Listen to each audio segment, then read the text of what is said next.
Welcome. You are now listening to Click Click Play. Please enjoy.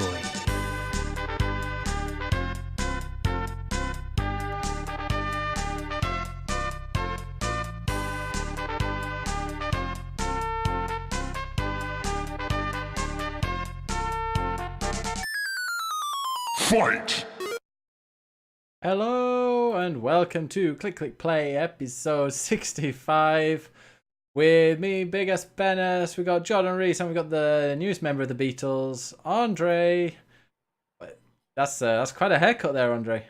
And what's this? I feel like this is turning into one of those. I feel like this is turning into one of those nudie shows. It's gonna. Wow, that's. Without sounding like your mother, Andre, get a haircut. Jeez, what's going on there? Not a survival sim. Let me tie my hair back. Oh wow. Jordan Reese is here. Look at that face. That is a man who is now innocent and tamed. Jordan's got his ring out on cam. Oh, nice. Let's not explain that one for the audio listeners. Yeah. It's very red, isn't it, John? Have we started the show? I don't feel like it started in any way. Yeah, I introduced you all without you actually hearing me introduce you, but I thought I'd do it. I thought I'd do it again. Okay. How you doing, Jordan? Smooth. Yeah, very well. Married now. It's like your whole. Oh yeah. So tell us everything, Jordan. How was it? I saw you It was really singing. nice. It was a really nice day. Like I'll be honest, I never want to get married, but for what it was a really nice day. You don't get married Seemed to again. Enjoy it. Never again. No, well, I've said for my first wedding, I thought it went really well. Should you love that? Oh. But I've been on honeymoon. I've been to Cannes. That was really nice as Oh. well. Really sunny and fucking pretentious and shit, and loads of cocktails and nice food and oysters and boats and helicopters. Helicopters. It's been good. Yeah. How was the helicopter? How was the helicopter? Is that the first time in a helicopter? I think so. As far as I remember, yeah, it was. I've only been in a helicopter once, and it was around New York, Manhattan. Hey. It was great. Walking here. So, how was the big day? I saw you singing with a drag queen. Yeah, so we did like our first dance as tradition stipulates, and Nice and quiet there, Andre. Look at that. talking of tradition, yeah, Andre's eating the loudest food that he possibly could on a podcast. Thank you, Andre. Got any Doritos over there? Or?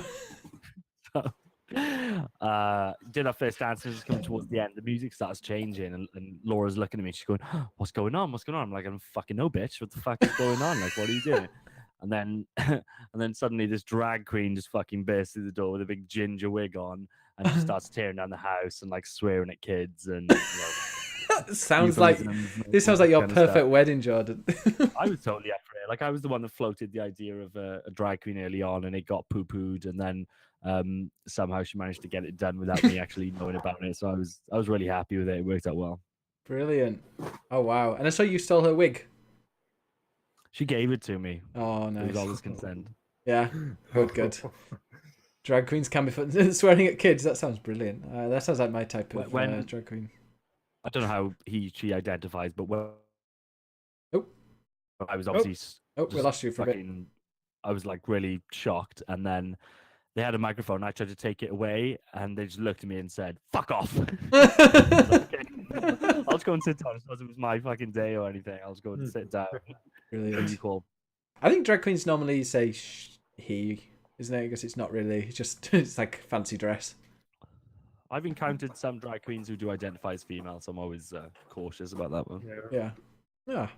Speaking of drag queens, Andre, how have you been? I like this new room of yours. I know, it's so spacious. It's awesome. I love it. I just moved into this new room on June 1st. It's literally down the hall from where I used to live. So I'm still... It looks about 10 times as big as your last room. It is so much bigger. Like right now, you guys are in my closet. I shoved my computer in my closet. And I have all this space. I can't wait to by next time this podcast is on, you're gonna see I'm gonna have a bunch of shit on Red shit on Sox these walls. posters. And New Yeah, York. Red Sox posters and like pictures of New York and babes. Yeah. Like that classic college picture of Scarface over here. Yeah, you gotta have that. Nudie calendar. The two girls are like making out over here. It's gonna be great. I can't wait.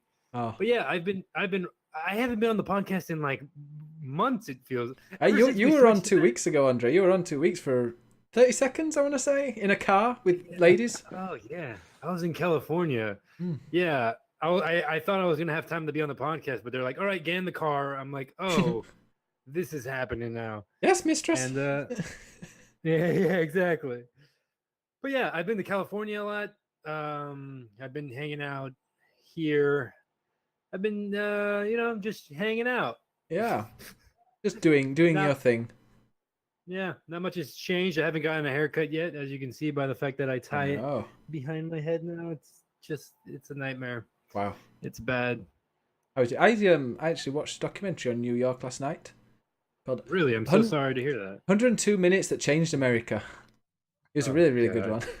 It's a 9/11 documentary, but it's like with no voice, nothing, and it's all like cameras shot with phones and stuff, like with nothing. Oh yeah, really good. Yeah, it's really impactful.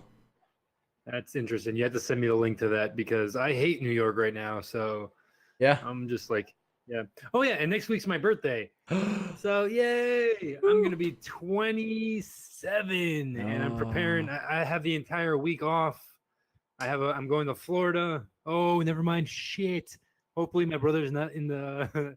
Hopefully my brother doesn't listen to the podcast because I'm gonna surprise them again. He doesn't listen to the podcast. He doesn't. Oh. Anyone listening, don't tell my brother because I'm gonna surprise him and my siblings.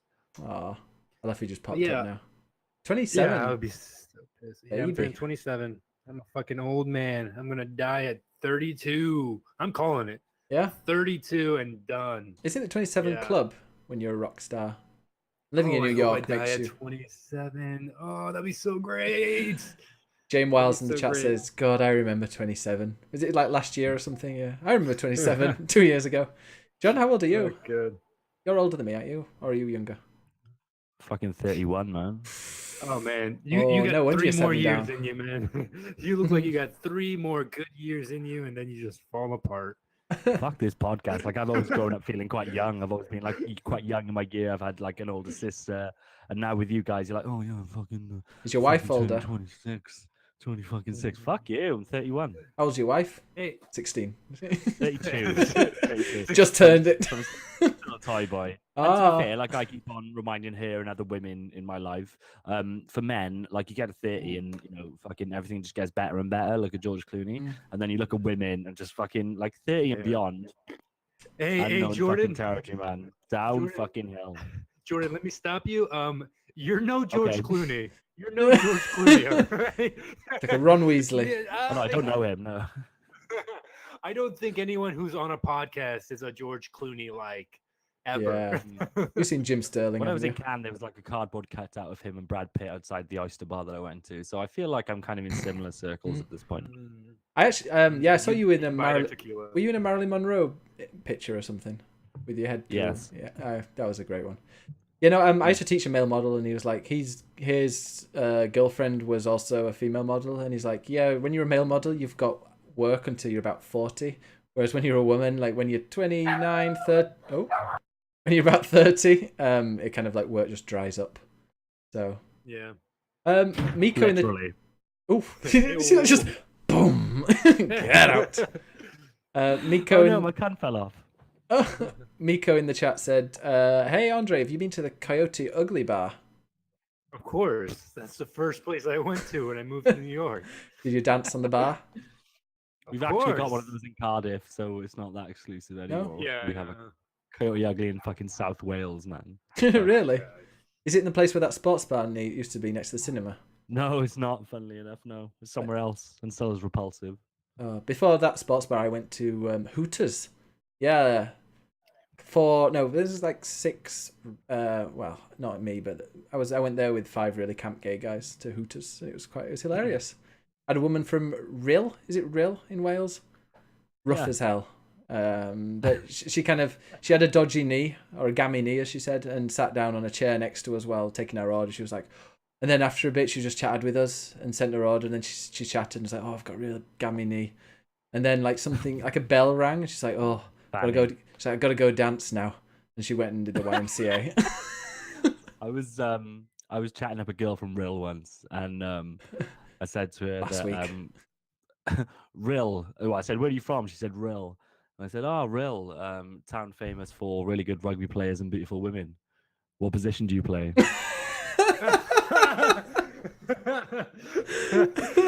Oh, that's really good. That's incredible. I'm gonna use that.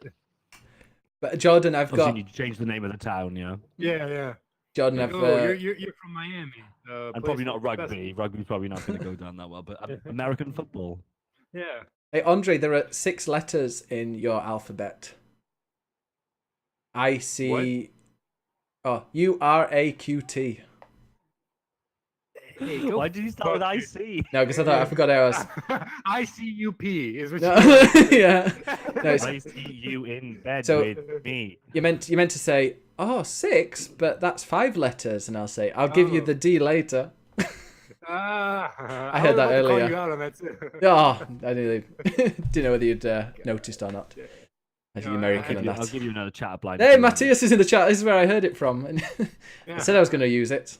That Blight, how you doing? That's the one. Yeah, Matthias has it. So Mellum is out. I don't think he's going to make it Dead. in the end. He's dead. Dead. Yeah, dead as a dodo. He died. It's a pity because I was going to play the Destiny 2 expansion with him, but I did it last night, slightly drunk anyway. Better like that. Should we go into the games? Because we've got lots to talk about, I think.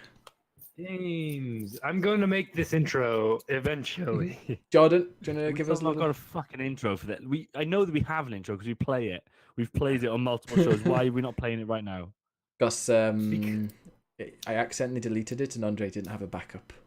That's right. You explain this to me every time, and I'm still fucking in I'm disbelief. supposed to have the backup. Yeah. I forgot I'm the host of this fucking podcast. I All don't... of us. I don't get how you can upload something to Google Drive and then it not be there. Did you just delete it from Google Drive? I did So- delete it from Google Drive. You're I the do only most of my work through Google Drive, and I only have 15 gigs. Oh, so I have paid to for delete the... everything. I paid for 100 gig on there. Oh, then why the fuck didn't you? I'll send you my link. I'll make you a folder and you can just stick Right. stuff in there if you want. Okay. Yeah. Instead of so I said the Miko, connected music. Yeah? Shut up, Ben. All right. Instead of the connected music, I'll give you a chat up line between each segment this week. Okay. Yeah. Sweet. So going into the game segment, this chat up line is obviously you talk to a girl and you say, "Are you on the pill or shall I come on your tits?" Okay. So the This game's gonna be concludes. That's just not Christian. Jesus. Yeah, Wow. yeah. Miko in the chat says, E3, talk E3. We're going to be talking about, at the end of the podcast, we're not going to have questions, I don't think, because no one's asked any, but we're going to be discussing our E3 coverage. Jordan, is that how you met your wife? Did you use that line? No, she chatted me up. She came on my tits. Like, do you have John, a married man now. vasectomy, or am I gonna have to come on your tits? Is what she said. Jesus. All right, games we've been playing. Speaking of filth, I had some drunken fun last night playing Kirby Star Allies. Hey. And through that, Andre and I decided that there's going to be a new category at the Game of the Year at the end of this year. Best game to play when you're drunk. Kirby's amazing. Kirby's a really good game. I didn't expect It's gonna be to. Rocket League. That's good. Yeah. Although, does that help? The motion? But Kirby's... It helps me. It helps me. I suck at. I still suck at Rocket League. No matter what, I'm just not gonna get good at that game. Fortnite's like a 1 beer, 2 beer, and I'm better. And then anything after that, and it's just embarrassing. But yeah, no, Kirby Star Allies, it's a really polished Nintendo game platformer. I played it entirely in co-op with the Dave, who was sat next to me. Couch co-op games, great. You can control whichever character. You make friends by throwing a heart at them, and they become your friends. That's Also, my favorite. yeah, and you can get up to 3 of those, and anybody can join. If you've got a Joy-Con, you can get up to 3 of your friends to play along. You get, as Kirby, you swallow, you suck off some people, and while they're inside you, Okay, keep going. You keep going. press down and you absorb their power. And there's some really cool powers, like there's fire. There's one where you send wind. Just I've had plenty of women absorb my power. If you know what I'm talking about. Ew. Jesus, you little pink thing, Kirby. Fucking decorum, yeah. There's an electric one that like fires lasers, which is really cool. Is it Andre? But yeah, like, and also you can use your like the computers. If you've got a sword, for instance, like one of them, I was like a ninja kind of Street Fighter kind of dude with a little cloth around my head and was just beating up enemies, like probably body slamming them. Yeah, I had one where I had a sword. I think I was a knight, and if you held the sword up, one of your companions could breathe fire on it, and it turned into a fire sword. So you can then, but they can also do it with wind, and you can attack with like wind. It's loads of customization. It's really cool. The levels are really well designed. It's a beautiful game to look at. Most of the time, it's just like, a lot of people in the stream were just saying, I have no idea what's happening, but it looks crazy and fun. And that's most of the time I was just bashing buttons. Controls aren't that intuitive, but that's, I find, Nintendo, because they always swap the jump. So like attack is the bottom button, which is weird, and then I don't get it. And then to jump, it's A, or the one on the right. So I just found that a bit strange. And throwing a heart at the top. I remember when that game came out, there was a lot of the reviews like criticized it for being too easy. Did you experience that? Yeah, I mean, it's pretty easy. I died twice, I think, so far in 2.5 hours. But I don't know. It's something that if I don't know what I'm doing a lot of the time. So if I did start dying, I might get a bit annoyed because I'm like, oh damn it, I've got to go and learn how to play this game. But for me, it's just kind of a fun, chilled game. You play with your mates and you have a load of just craziness, bashing buttons and progressing. And it's the only game that I've ever seen Dave enjoy. So it's got that going for it. Yeah, it's Cool. a good game. Go and play It it. looks like Smash Brothers. Yeah, that's what I've. To be honest, when I was playing it, I was thinking, I bet this is what Smash Bros is like. You know, you're whacking them off the screen and you're jumping. God. Choose your words better, man.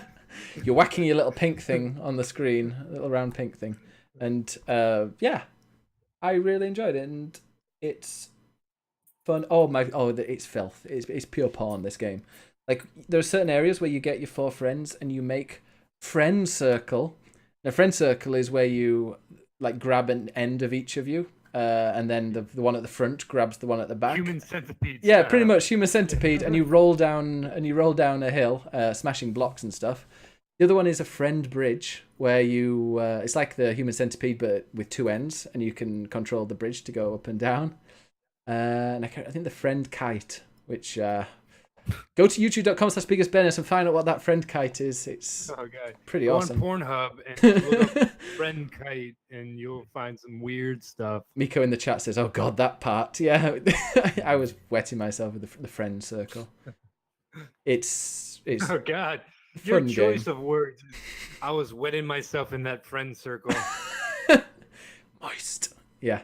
Moist. Go and, if you like fun platformers and you've got friends that come over to your house and not just play online, because it's not online, unfortunately.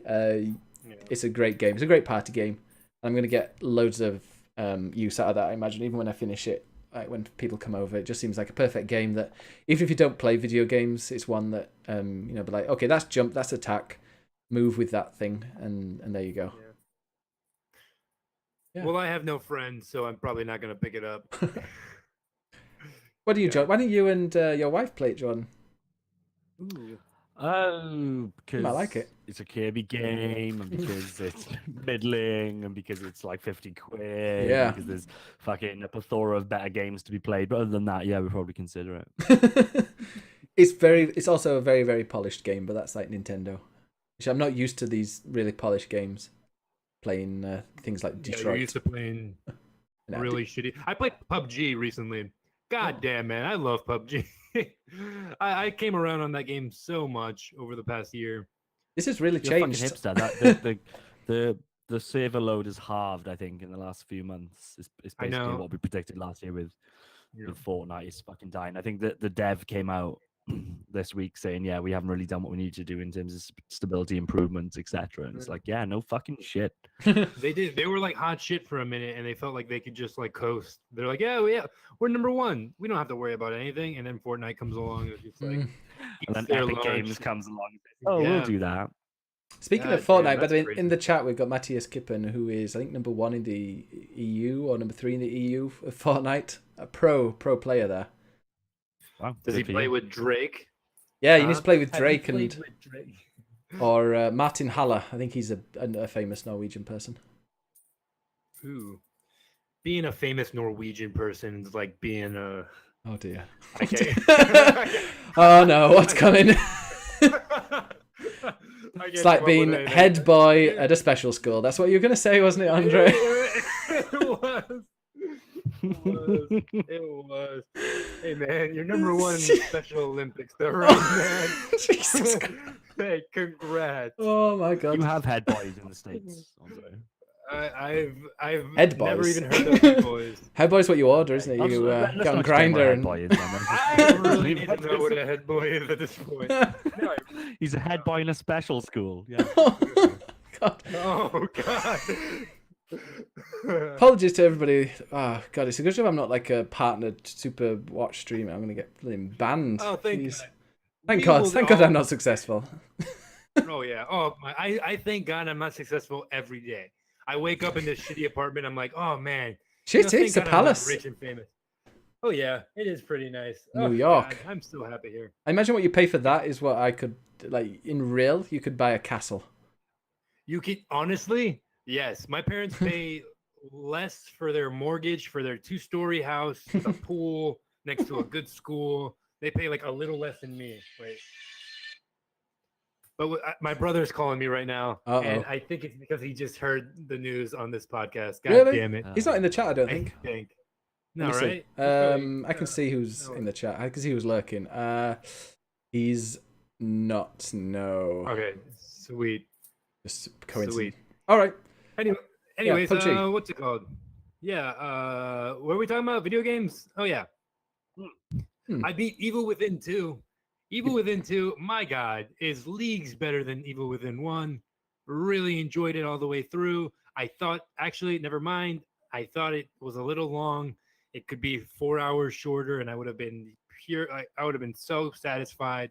I think the story is more cohesive than any Resident Evil story. I feel like Resident Evil just got so bloated and ridiculous. It's on like the same, it's on the same level as Resident Evil 4 for me. Like Have you played 7? He's not played 7. 7 and his.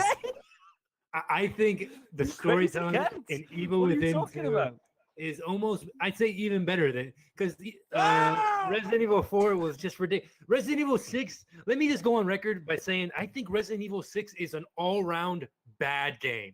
It is I never played it. Not a controversial thing. What is controversial is that you just put Evil Within 2 in the same category, if not better, than Resident Evil 4. I think it is. Okay, let's give it 5 years then and see how many fucking top 100 lists Evil Within 2 gets into versus Resident Evil 4. Did it make any I top will 10 say- lists for Game of the Year last year?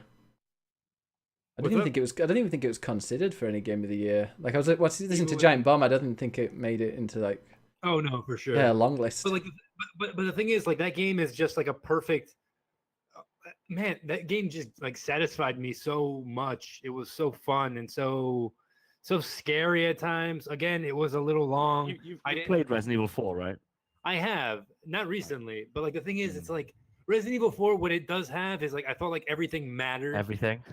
Yeah, everything. Most of the things mattered in Resident Evil 4. And Evil Within 2, I will say there's a lot of things that I'm like, why do I have to kill all these things? What is going on? Who are these people? And plus, I like the conclusion of not Resident Evil 4. I like the conclusion of Evil Within 2 more than I like the conclusion of Resident Evil 4. With like, I don't even remember the conclusion. I think you jet ski out of there or some shit. It was like a bad jet ski moment. The president's daughter insinuates that she wants to have sex with you. You decline because you're loyal to the president, and you jet ski out of a cave. Plus, she's like 12 Isn't that years Metal Gear old, but I Solid? guess- No, she's totally legal, man. Oh God, legal over there in Wales, all right, but in America where you have to be 18. So would you say that it satisfies my it would satisfy my Silent Hill itch? Yeah, I think Silent Hill is also a very bad series. Period. I think the best Silent Hill Yeah. game is PT. Like that's fucking saying something. Like I the like best the Silent the Hill second game is the one. Silent, demo. second Silent Hill was really good. The second Silent Hill had a great story, just wrapped in shitty gameplay, like shitty graphics. Even when they Yeah. remastered it, it was an ugly looking game. And people can say, like, that's the art style. It's bleak. It's hopeless. It's shitty. That's what it is. Fuck you. That game sucks. I will go on record. I don't think he likes Silent Hill. I'm not a huge fan of Silent Hill. I'm more of a Resident Evil fan. And even then, I'm not really a Resident Evil fan because I think Resident Evil 4 is the only good Resident Evil game. Resident Evil 1 is a groundbreaking blah, blah, blah. It's an ugly game and it plays poorly. And Have it's you played shit. Resident Evil 7? And he's fucking 20 years old. I actually really like Resident Evil 5. I'm a proponent in that. Like playing that co-op is just really fun. Oh, I played that co-op with Mellum during the 24-hour stream. I don't know if it's because we Yeah. were tired, but we couldn't get out of the building. We for like 20 minutes, like, how the hell do we get out of here? And we just like, nah, let's just turn it off. So we had no idea. We were locked in a building and there's no way to get out. You should try Resident Evil 7. It's really good, and I need to finish it. I'm gonna finish it in VR. No, Resident Evil 7 is the game I'm saying is bad. I don't like Resident Evil 7. I totally forgot there was a Resident Evil 6. Have you Have you played Resident Evil 7? Yeah, I think it's so lame. I think it's like it's so, God, what's the word that it doesn't innovate on anything? Like it has nothing unique to say. Kind of a traditional Yeah, game. it's so traditional to the point where I'm like, I'm bored of this. This is like, I'd imagine in VR it's probably incredible. Yeah, I know that played made half it of for in me. VR. I'm going to finish it in Yeah. VR because I've been forced to. I think I agreed to it once when I was drunk. Yeah, you did. I remember that. And like the last like 2 hours of that game are just like the worst 2 hours. Wow. So I don't think you're gonna enjoy playing the last 2 hours in VR. Everything that takes place in the house is really good. And, like, I've seen the ending. interesting. I've already watched the ending. Oh yeah.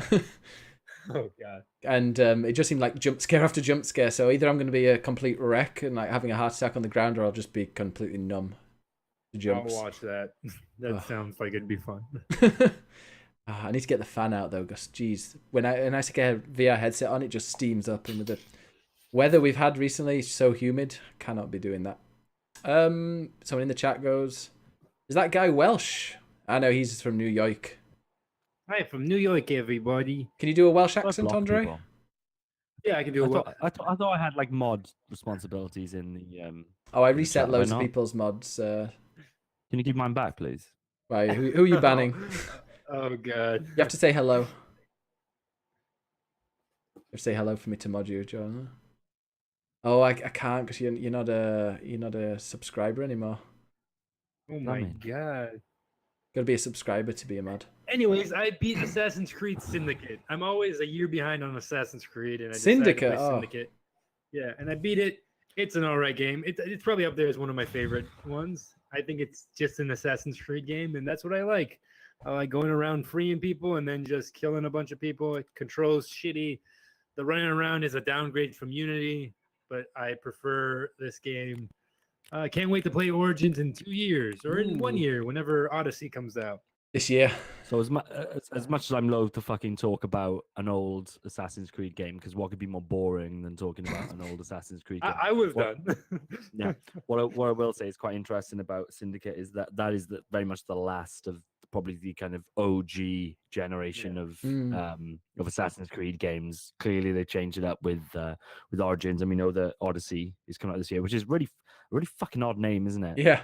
Especially with We just Mario, had yeah. Super Mario Odyssey, and they've now gone out with Assassin's Creed Odyssey. Like, I don't think there's any impact to that. I don't think that's going to be an issue for them in any way. But it seems quite blind to release a game like that has the same subtitle as a Mario game, and not only just a Mario game, like one of the most critically acclaimed Mario games of the last however many years.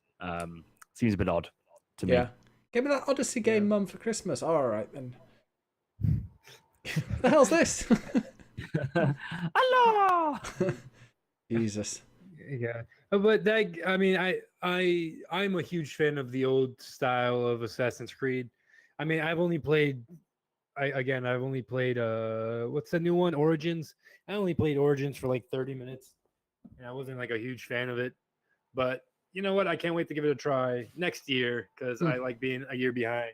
I want them to like patch everything and make the running around good, and then like I play it, and I don't hear all the complaints. Patch it at this point if you do want to go and play it. It'll be super cheap for you soon. That's up to you. Yeah, I'm in no rush to play that game.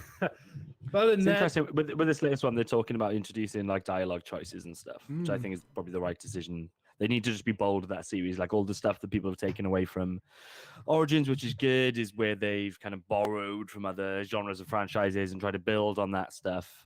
So that it isn't fucking boring ass Assassin's Creed anymore. And I think probably a good step for that is to put decision choices. And apparently you get to choose whether you're a male or female protagonist, which I think, Syndicate is like you play both you just play both. Is that right? You don't get to choose. No, you get to choose. You can switch whenever you want. Like there's some missions that need you to play as Evie. Some that need you to play as the guy. I get the impression with the next Assassin's Creed, it'll be more like you fucking create your assassin, and you go out into this open world, and you get to build that character instead of trying to build the kind of lore of Assassin's Creed, which I totally think is the right choice. Yeah, I look forward to. I just want them to. Oh, I'm sorry. No, I'm looking forward to the new one. It seems. I would like to see. I'd still find it weird that no game has stolen the Nemesis system from Warner Brothers. Oh, Monolith, I think it is. Like that would be this Assassin's Creed would be a great one to use that. Yeah. Especially because you got to kill these people, so you take care of their underlings and kill them. Yeah, it just seems a perfect choice. Yeah, nobody stole it, and then the sequel came out, and that fucking did it to death, and then nobody wants to steal it. I think. Oh yeah, well now they know what would work. Much it for the Nemesis system. I was like, hey, this is how to do a good Nemesis system. Announce that we're using the Nemesis system, and then get everybody really hyped up for the game. And when the game comes out, it's basically just Resident Evil 3 Nemesis, and like just a fucking monster just pierces through walls now and again. It's like stars and fucking just punches shit. I'd love the Nemesis. I'd love the Nemesis system to be in GTA with like gangs where you have to kill gang, like tops of gangs. That would be cool. Maybe in Red Dead Redemption 2. Yeah, in Red Dead, that would be fucking dope. Nemesis system in Red Dead. The game that needed that system more than any other game, I think, was Mad Max. Mad Max, man, I fucking hate that. I really hate that game. It's so fucking fun. Yeah, I enjoyed the first few hours I played. But I had absolutely no urge to go back to it once I put it down. Oh yeah, the first few hours are awesome. Like when there's cars on, like eventually once you like get like close to the end, like there's no cars on the road anymore. There's no terror. As soon as I saw Mad Max's face and he was just basically a fleshy fucking cuboid rectangle thing, I was like, no, this isn't for me. It's as bad as the fucking Mel Gibson. Bad as the movie almost. Get the shut, God. Too loud. Why are we on this podcast anymore? Why do we do this? We've missed our film section at the front. What films have we all seen? Yeah, we haven't. Oh shit, Solo. Have you seen Solo? No. Oh yeah, of course I've seen Solo. Did you enjoy Solo? I enjoyed it. I'm not like the craziest Star Wars fan, so like I enjoy anything that's just like a well done action movie. And that had its moments where I'm like, oh, they like do a bunch of. I was so worried that they were going to really ham it up at times, and they did at points. But like, I was afraid they were going to do something crazy with the Han shot first meme thing, but they do something very smart with it. And I was like, oh, that's clever. Like, it's not like obvious and shitty, but it's cool. It's interesting. I thought that movie was fun. Yeah, I agree. I was joking about Deadpool 2 though. Deadpool 2 was awesome. I was joking about having a movie section, but you guys go ahead. Watch it. Jurassic fucking World 2 is out soon, and people are saying that film is fucking good, man. They did. The first one was fun. Premiere in Spain for some reason. It's really weird. I think maybe the director's from there or something. But Guillermo del Toro's done. Is he Mexican? I don't know. They're saying that like there's gothic horror in it, and that it's proper super scary, and that it like you come out of it thinking, oh wow, what's next for the fucking franchise? Which is not what I would think you would get from this. Like I thought the Jurassic World was okay. I didn't mind it. Edged a little bit too much into the kind of popcorn side of things. Didn't really leave me thinking what's next for this fucking franchise. And when they talked about the next one, because the last one did big numbers, I was like, well, this is just because it did big numbers, and then this one will be the end of the franchise. But no, well, from early indications say that that's not the case, and they're doing something different with it, which is fucking crazy. Can't wait. It's got the guy from Guardians of the Galaxy and the Chris Pratt. Yeah, and the thick ginger lady. So yeah, I'm up for it. Chris Pratt. I was watching. Hey, isn't that your nickname in high school? The thick ginger lady? So that's what his name is. His drag name is. He's got that wig. Yeah, I can't wait to. And also, I'm going to be getting Jurassic Park Evolution. Next time we do the podcast, we'll be. That'll have been released. That's on the 12th. It comes out. I'm going to be playing a lot of that. That's my perfect type of game with Jurassic Park. Oh, can I wait, man? I haven't watched any films apart from the 9/11 documentary. That was the only Jesus. exciting thing. It's the only thing I watched. That and my daily dose of The View. Do the good guys win at the end? Samantha Bee. Sorry. Mission accomplished then. You know Jim Sterling. Not personally, I know, but he swears that Jumanji is one of the best games, one of the best movies out recently. Because he's a fucking idiot, man. I've seen a lot. Movie I've seen a lot of people say that Jumanji is a really good movie. Well, you know what? The world also suffers from a bunch of fucking idiots in it. Oh God, tell me about it. God damn it. Anyways, I played. What else did I play? Oh, I played Mario Tennis, the tournament that's going on this weekend. Fuck, guys, I am a huge fan of Mario Tennis now, and I cannot. The only other Mario Tennis I played was the one on the N64, like forever ago. My brother got it for his birthday, and me and 8 people were in a room just playing fucking Mario Tennis, and it was awesome. This game feels good. It looks beautiful on handheld.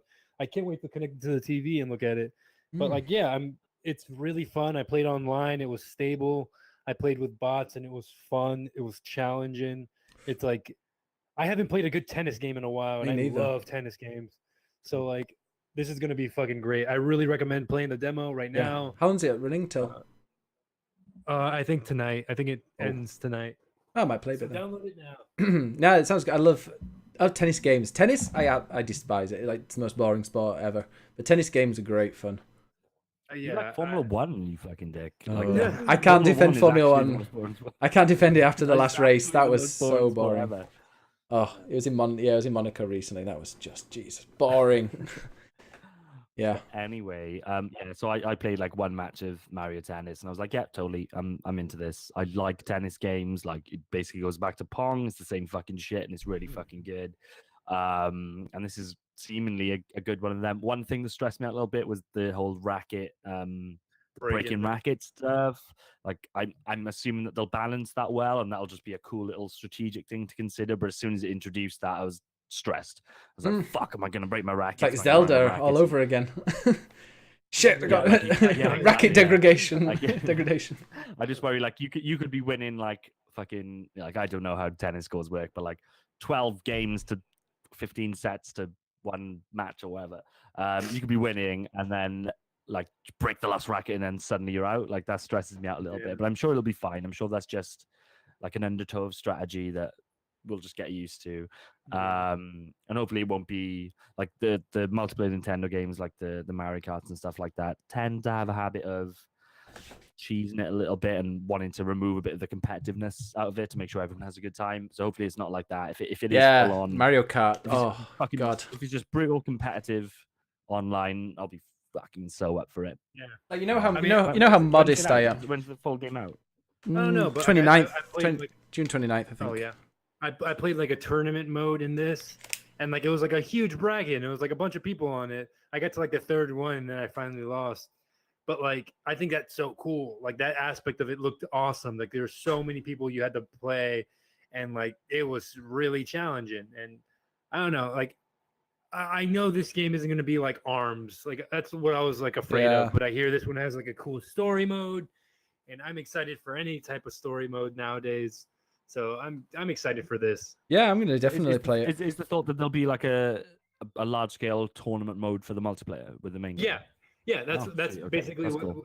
If you go online instead of playing the bots, you play in a giant bracket. It's a huge bracket, and you just have to try to make your way to the middle. That sounds cool. Cool. It's really cool. I some people online are fucking deadly. They're really good. At the beginning, I was whipping people's asses. It felt awesome, and then eventually I was just oh, I'm out. I can't. They broke my racket. That's literally how I lost. They just keep smashing it. And, That's why I want that. I want that range in competitiveness. I don't want the game to try and bring everybody to the middle in any way. Like if it is a case of actually you can play this for 50 hours and become really good, that's exactly what I want from that. Yeah. No, I feel Oh, I'm trying to download it right now. you. But yeah, what was I forgot what I was gonna say now. Yeah, you know how modest I am, and I But kick ass. read your credit card information out loud, really quick. 363. Yeah, Top off. I'm not gonna buy it, but I'm gonna be just download the demo. I am very modest, and I kick ass at what's it called, Mario Kart. But oh my god, it's so annoying when you're really far out in the lead and they just give everybody the blue shells that you've got to. So annoying. But yeah, I'm downloading it now. I might stream it after the stream because Melm's, I think he's going out for food. So yeah, stick around, peeps, and you can watch some Mario Aces Tennis or whatever, Tennis Aces or Ace Mario or something. Yes. What else have I played? And I can also use my Switch Pro controller for once. I played some Destiny 2. I played the Destiny 2 expansion. Moving on. Right. You played Detroit, right? Detroit, we're waiting to the end. No, the Destiny 2 expansion. The expansion's identical pretty much to the first one. You know, it just adds a little bit of story and pushes your level up 5. I don't think it adds much else. However, PvP in that game is now amazing. Well, it's really, really good. They've now got ranks, so you can rank up your PvP level. There's one rank that I think you lose, like you go down ranks and stuff if you lose games, but the current one that I'm on is just one that you kind of add points to get more points if you win, and you level it up. And then the higher level you are, the more things you can buy from this, from shacks, and there's certain like exclusive or timed armor pieces, I think, or weapons that you can get. There's a lot more to do when it comes to PvP, so you can just grind it and get loads of like really nice looking armor. But it's still not a perfect game. Obviously, it's nowhere near as good as Destiny 1, but I'm enjoying it now because I've got a reason to play PvP, and that's the only reason I play Destiny is PvP, raids, and to do the weeklies. Because now the daily quests don't mean anything, so you may as well. You've got to just do the weekly ones. But now I can just when I've done all my weeklies, I can play loads of PvP. There's quite a few people playing it now because of the Humble Bundle. Yeah. So it's nice to it's nice to get in there, and I'm going to try and level up some more characters and level up some more classes. But yeah, the PvP they seem to have done well with. I think I wouldn't like that game as much if I had to. I got that game for free from my job, and that was awesome. I got all the expansions for free, and I think that's why I like the game so much because I'm like, I didn't spend anything on this. This is like an endless supply of shooting aliens in the face. Yeah. But if I had to pay for every expansion and stuff like that, I don't think I would be into it at all. I think I'd be very much against, because like I remember when what's the first DLC that came out for the first one? Something with wolves. House of Wolves. House of Wolves. That added nothing to my experience the first time I played, and that's what it felt like for the past 2 expansions. And I'm just like, oh, this is just pointless at this point. I still go back and play that game every once in a while. I'll play like a random level, but I don't know, man. That game's weird for me. Yeah, I mean, there's loads of stuff to do. They've got heroic strikes. There's Nightfall's got different layers. Nightfall as well. But also the raid's got different layers. I haven't even tried anything since the vanilla raid, but it seems like I've got a few friends that are playing it now, so we're going to try and do a raid, I imagine, at some point. But yeah, actually on Tuesday, 5 p.m. UK time, 6 p.m. my time, midday Eastern, they're going to be announcing their Year 2 roadmap, which is going to, for me, it's going to be really interesting to see what they've got planned and whether, like, they changed a lot when they did a roadmap a few months ago of what they were doing for the end, including this, like the ranking and PvP and unlocking certain stuff. So I imagine that, it's going to be on Tuesday. On Tuesday, they're going to be announcing, I'm wondering if they're going to mention anything about the first expansion rather than DLC. So there's going to be, I imagine that they might save that for E3, but if not, it's going to be announced on Tuesday. Maybe they'll just tell us, okay, we're going to have an expansion out, plus we're doing all of these changes, and then the expansion will be, I don't know, it's PS4, isn't it? So it might be at the Sony press conference. Or maybe Sony have said, nah, we don't need to show it at our press conference, so that's why they're showing it on Tuesday. But it's a lot better than it was at the very start, and as someone who loves the PvP in it, it's improved a lot. They still need to make it so you can choose what type of PvP matches you want, though. Like, come on, Supremacy, I've grown to like a bit more because they kept giving me control, like capture the flag type stuff, which is no, it's not capture the flag, but control. You got to control your points and kill people, and that just was boring me to tears. Just Clash, 6v6 deathmatch. That's all. Or 4v4 deathmatch. That's fine. Malk in the chat says, I was waiting for Destiny 2 to get all the DLCs before moving from Destiny 1. Is there a compelling reason to move over to Destiny 2? Yeah, because I feel like you'd be. I mean, how are you not bored of Destiny 1 yet? Yeah. That's my question. Destiny 1's a great game. I'm not a huge fan of it. Destiny but, 2, the good thing is Destiny 2 has a good story. If you're playing it on PC, it runs so well on PC. It's one of the best ported games I've played on both consoles. It's pretty active on PC. I was finding matches straight away. They've improved it quite a bit. There's lots. If you get the DLC, if you get the DLC for Destiny 2, you're gonna have quite a lot to get through. Endgame is now decent. There's stuff to do. I like the options that I've been getting of like quests to do have doubled from what it was when I first played it. So there seems to be a lot more stuff. Like the only thing that it could do now to make Destiny fun again for me is to great raid. again. Yeah, definitely a new raid, but also daily quests. Give me daily challenges that give me stuff that I want. Like I want daily stuff, or I think what did they used to call them? Bounties. Yeah, give me daily bounties with XP that I can use to level up certain factions or whatnot. Just give me a reason to play them. No, I feel you. Speaking of well-ported games, I was playing PUBG the other day on Xbox. Is it improved? No, it's gotten worse. Did your Xbox catch on fire and fucking throw itself out of the window? No, this is what's so crazy.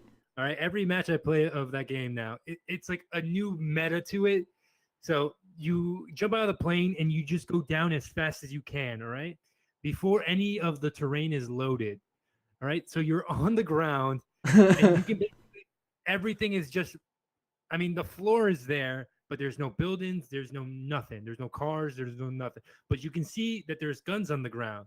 So you can like literally just walk up to a gun and pick it up, but then all of a sudden, like the walls around you will start to build up.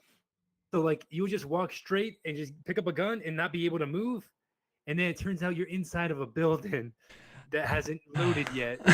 And like it is the most fun because like you land in like a busy part of the map and everyone's like shooting at each other, but you can't shoot through walls. You can walk through them. It's such a weird thing going on right now. I'm a huge fan. I'm a huge fan of it.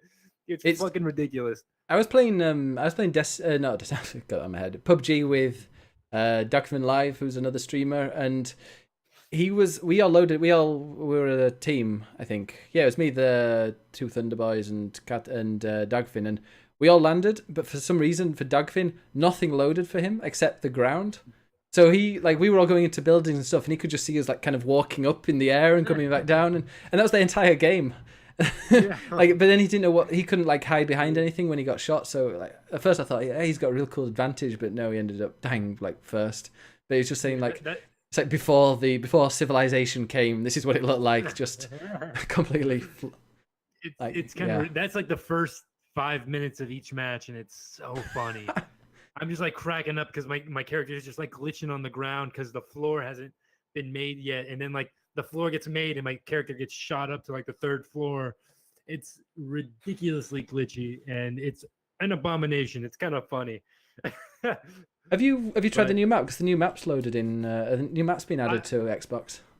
I've only recently started playing the desert map a lot more, and I'm actually a fan of the desert. I don't know why people don't like it that much. No, I don't like. I just landed in great places. Yeah, but yeah, I find it really boring, like really ugly and boring to look at. Whereas the original one, I mean, it wasn't the prettiest, but it had different areas. The entire game is just a boring look to it. Yeah. No Fortnite.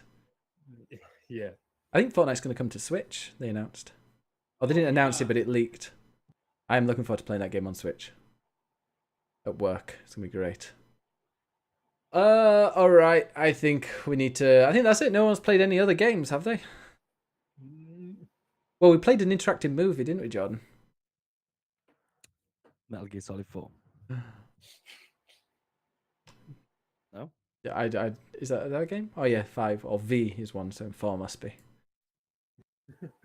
I just re-downloaded Metal Gear Solid 5, and I'm really excited to play it again. Yes. So we played Detroit Become Human. Yeah, Sweet. we've both finished it. Mm. So there might be some spoilers, people, if you're going to be playing it. You might want to Spoil it. There might be some mute. Just mute us, yeah. If we're not muted already. I don't think you can really spoil this game. Like I struggle to think of what. Like I'm quite light on the whole spoiler thing anyway. Like I'm pretty easy going with that stuff. I can't think of anything. Anybody could really tell me about this game that would fucking spoil it. At the end of the day, it's a near future sci-fi game where androids are a thing and they don't want to be pushed around anymore. Like how can you spoil it? You potentially could spoil this game if they went in an interesting direction. They don't. Yeah, no, I was They about to go say. in the exact fucking direction you expect them to go in. Yeah. So I don't think you can really spoil it unless we go into some really nitty gritty shit. I think of the most typical, like, expected, like, just like, okay, it's an android. Androids are becoming a thing, and they've got a bit of consciousness, and then they realize, hey, we don't want to be slaves to the humans, and then they mirror the civil rights movement in the US, but they mirror from What's that? the US from when black people kept as slaves in the US to wanting kind of the right to vote and to complete equality. Like in the US, That never happened. that took what 150 years or something, and yeah, I know there's still still no equality over there. You guys, that's something they teach you over there. No, we've all been friends over here for the past ever. America has never done anything wrong. We're always on the right side of history, guys. Christ, Trump's working his way over there. But yeah, it's like they try and kind of put all. I looked at it. The time frame in the whole game is 2.5 months, I think, or 3 months. And so they do the whole entire civil rights movement of androids in 3 months. And it's with one dude who you play as, who becomes like kind of a Jesus man. Oh, it's the guy from Grey's Anatomy. I have no idea. I'm not a middle-aged housewife. And if I was like an African American living in the States right now, invested in the civil rights movement and things like that, I'd be pretty fucking repulsed by the idea of this game compared me to a fucking house robot. Be really fucking repulsed by that bullshit. Mm-hmm. But that's just me. No, I was at points I was thinking, oh no, I was just disappointed. Like, the beginning of that game is so cool because I had no idea. I went in absolutely nothing. The only thing I'd seen about this game was the trailer back in E3. Was it last year or was it the year before? Probably year before in terms of announcement. Yeah, it was the announcement. That's the only thing I'd seen. I hadn't any idea what it was about. I just know it was something to do with, obviously, androids, and that was it. And one of the first things is you're in a crime scene. It was like kind of CSI style. You're trying to work out what happened, and then there was this active hostage situation that was really interesting. And then you've got to kind of make the percentage that you're gonna be able to save the kid go as high as possible, and it's all really dramatic. I loved it. And then straight after that, you're another android who's this kind of cleaner or just a helper around this drug addicted slob dude who like beats up his kid, and you have to do like really boring tasks, which is a nice, for me, I find it kind of a nice juxtaposition between really high intense parts and then you're doing like the menial tasks. But and I was like, oh, that's kind of cool. And then I got really invested in the character straight away, like right in from the very beginning. I was desperate to try and protect this kid from being abused by a father, and I went around and checked absolutely every corner, like making sure that there was all the possibilities were open for me, so that when the time came where I did need to save her, I could do. And then it's changed to the dude who was helping. This is all like in the first 30 minutes or so. So this might count as a bit of a spoiler. But then the other dude who becomes the Jesus one, he's helping a disabled dude. You'd think that would be a massive spoiler. The dude that becomes the Jesus one. It doesn't Like, become that should Jesus be because Jesus, There's he nobody's doesn't do missing what out on Jesus. fucking anything. He's like, Would he be like more of a Yeah, like a like Martin one. Luther King type? This is Detroit, unique. Yeah, yeah. Oh he's a God, Son he of even Man. comes out with the freaking phrases as well. It's like, "We have a dream" is one of the slogans you can spray paint on a Oh. car. I know. But yeah, then he becomes. Then there's him that comes and he's helping this kind of this millionaire eccentric art dude but he's paraplegic. Or is paraplegic just when you lose your legs, or is it all neck down? I would say all. Okay, so it's just a I would say all. disabled guy because he's got use of his arms. And I was like, I thought he was an amazing character. And then his son came in, and I thought, oh yeah, this is predictable. And then it just went downhill from there. And I was like, oh damn it, they set it up so well, and I got so interested in the characters. And then they just was like, hey, we need to just get from point A to point B. Yeah, going to reflect civil rights movement. Just pass me that 9th grade history book. Okay, we'll just copy this. Yeah, we'll put that. Oh, that'll be good. Being in an android skin. Yeah, cool. Yeah. It's so annoying. Yeah, it's really disappointing. Like my history with these games and this studio, I played a bit of Fahrenheit, which I quite enjoyed, but when it kind of goes over the ledge, I dropped off it. I enjoyed Heavy Rain. I don't rate it as highly as some other people tend to. I think it's fucking wholly depressing, very one note. But I think it's decent. And then, as you guys know, I really like Beyond a lot more than most other fucking people. Didn't play it till Everybody. PS4. Played it in chronological mode, which I will stand by. That's a really fucking good experience and a really good kind of character study. And then there was this, and watching the trailers and stuff. Like, there's this whole. It's quite annoying for me because there's been increasingly over the last couple of years this whole movement within. I don't want to say games media, but definitely games media is a part of it. But just kind of the whole games kind of wider thought thing as a kind of collective to just fucking rail on Quantic Dream and certainly David Cage. And I wrote a bit of a short form review of this today, and I made sure not to fucking mention David Cage because I think it's one of these things where he's put himself at the head of this studio and people just talk about him. But there must be hundreds of people involved with this game. It's such, from a technical perspective, it's such a fucking achievement. I really don't want to just pinpoint anything good or anything bad on just this one guy. This must be a very much a collective effort. So I would say that I'm pretty much a fan of this studio's output. I don't like adventure games, and I see these as very much a modern interpretation of classic adventure games like Monkey's Island, like Grim Fandango. Yeah. I think this is a modern interpretation of those games.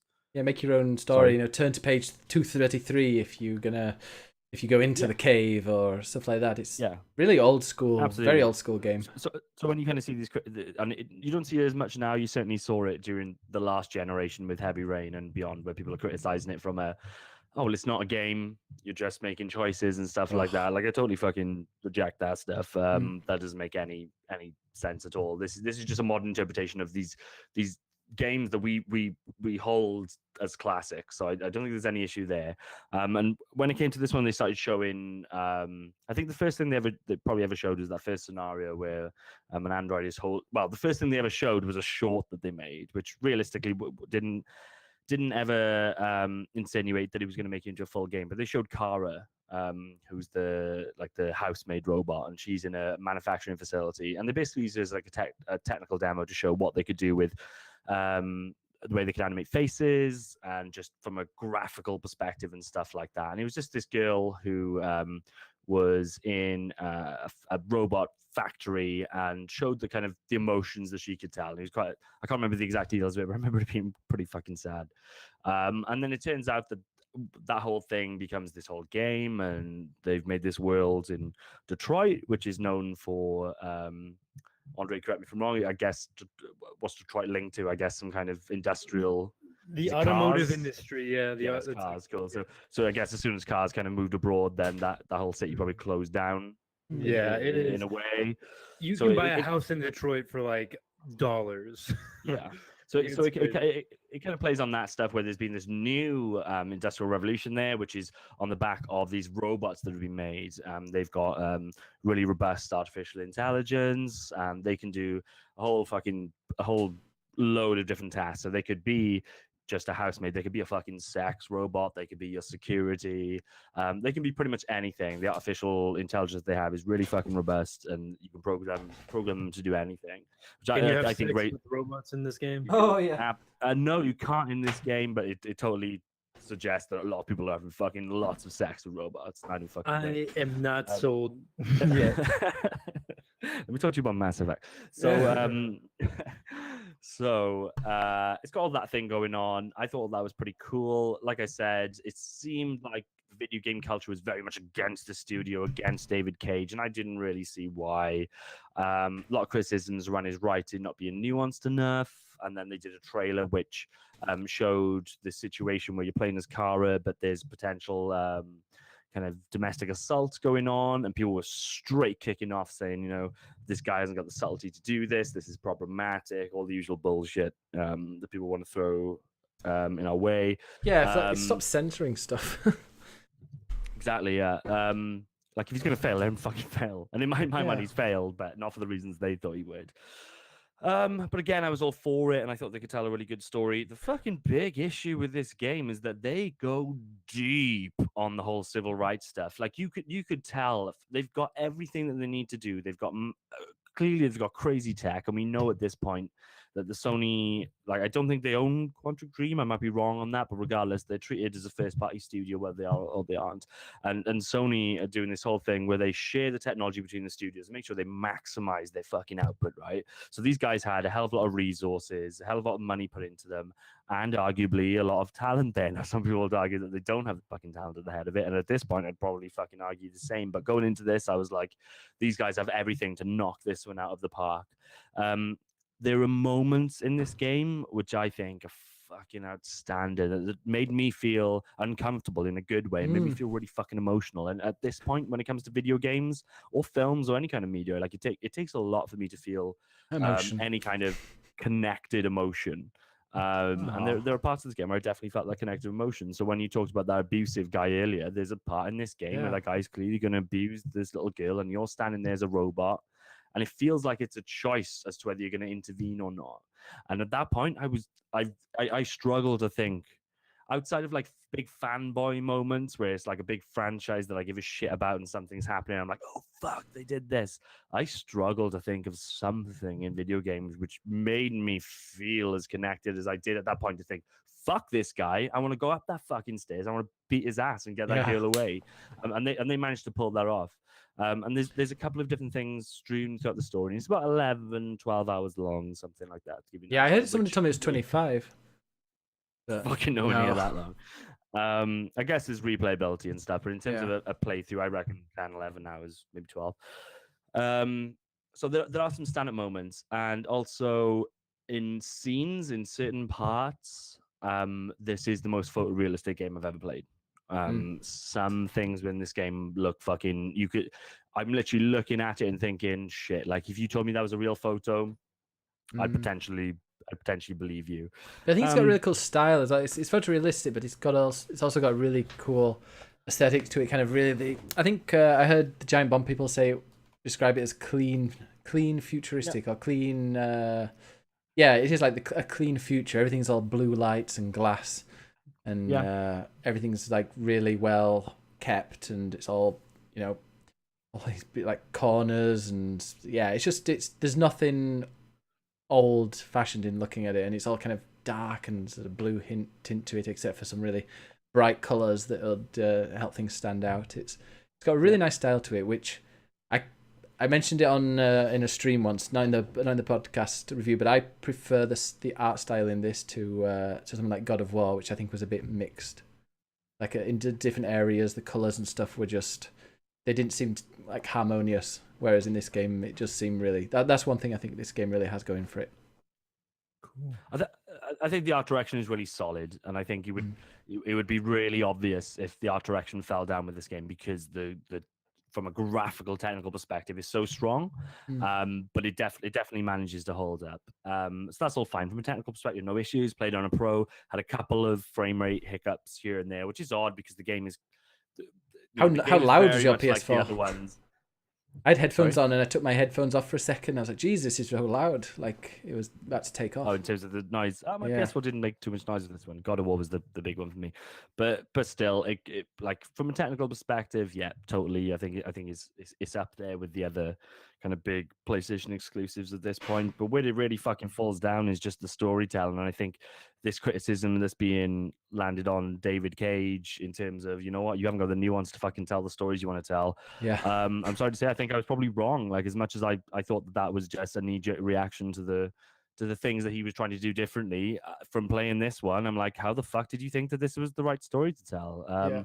You know, I think science fiction can definitely be used as a tool to talk about current day issues, and If they'd done kind it of taking subtly, it into would a have been setting. brilliant, wouldn't it? If there'd been some subtlety in it, like Yeah. if they'd if they'd used that as kind of the story as the backdrop to a really interesting story, or all these characters having their own really unique. Like, you don't know anything about them. You don't know other than, oh, we need to do this. This is like they've got one purpose and that's it. There's no kind of backstory, or if there are, it's just kind of like, hey, yeah, this person had a kid that died. Oh, okay, that's it. Yeah. You know, it's not. I think the majority of the issues with the game lay in Marcus, who's one of the controllable characters. He's the guy that looks after the artist, who, by the way, is Bishop in Aliens. Worth noting that. He goes. It starts really strongly. I think the artist's house that he works in, the relationship that they have, is really cool. The artist clearly sees this guy as his son, and he's trying to instill in him a sense of humanity, which is very much a theme of this game, even though, again, they fuck it up completely and they're just so heavy-handed with it. But at the start, that, you know, you've got this artist and he can draw, and there's this really cool scene where he says to the robot, "Do you want to try fucking drawing?" And the robot does a drawing, and he does a really technically proficient drawing, and the artist says to him, "Look, you nailed it from a technical perspective, but there's no feeling in it." And then he says, "Do it again with feeling," which is a little bit fucking hokey, but he does it, and you get to control it a little bit. And you know, it kind of gives the sense of this robot is learning emotion. Now, it begs the question, why the fuck did they design these robots with a sense of soul and a sense of humanity like that? That should be so fucking hard to do. That's not just something that you stumble into via programming. That's what really annoyed. I think I mentioned in the review, like, it really annoyed me how they just suddenly get consciousness and they get morality, that they get it by doing really weird things as well. I'm trying to look on the bright side. I think they kind of hinted it when you go to the guy, you go to a guy's house who designed the robots, I think, right? And he's got like three identical fucking. It's basically the girl that's on the opening menu. He's got three of them in his house, two of them in bikinis, strangely. I'm guessing he's fucking these girls, right? And he insinuates in a red swimming pool, which was weird. He insinuates that it feels like he's kind of on this side, and he feels like he's probably built something into them that he hasn't really been that open about. He says there's always a way out and stuff like that. So I don't know. I'll give it a benefit of the doubt that actually the creator, and I kind of not stumbled on that scene, but I made a choice which kind of cut that scene off fairly early, or earlier than it potentially could have gone. So I would like to think, and maybe it's me being optimistic, I would like to think that something is given within that says, you know what, this is the reason why these robots and these androids are in this position that they are, but actually it's so fucking easy for them to cross the line and become human. Because, like, if you look at, like, this isn't a new thing in terms of sci-fi dealing with this question. We're talking about, can androids have human emotion? And if they can, how do we treat that? Do we treat them as humans, or actually are they creations, right? This has been done to fucking death in films and TV series and comics and books and video games already. So I would like to think that the game has, well, in this game, it seems like that bridge is crossed extremely easily, and the decisions made, well, yeah, they're human by the good characters in the game. They're just straight away like, well, they're human. But I think there's a lot more questions to that, and I think this is as well where it becomes, and I don't like to use this term that much, but I think this is a good use of it. I think it is problematic to compare the struggle that these fucking androids are going through to the fucking civil rights movement. You're literally talking about something that white people or Western culture created in terms of these robots, and saying, oh, well, shall we give them freedom of choice and civil rights and stuff? This is fucking slavery, and the fact that realistically they wrote that shit anyway, and we just denied it of them.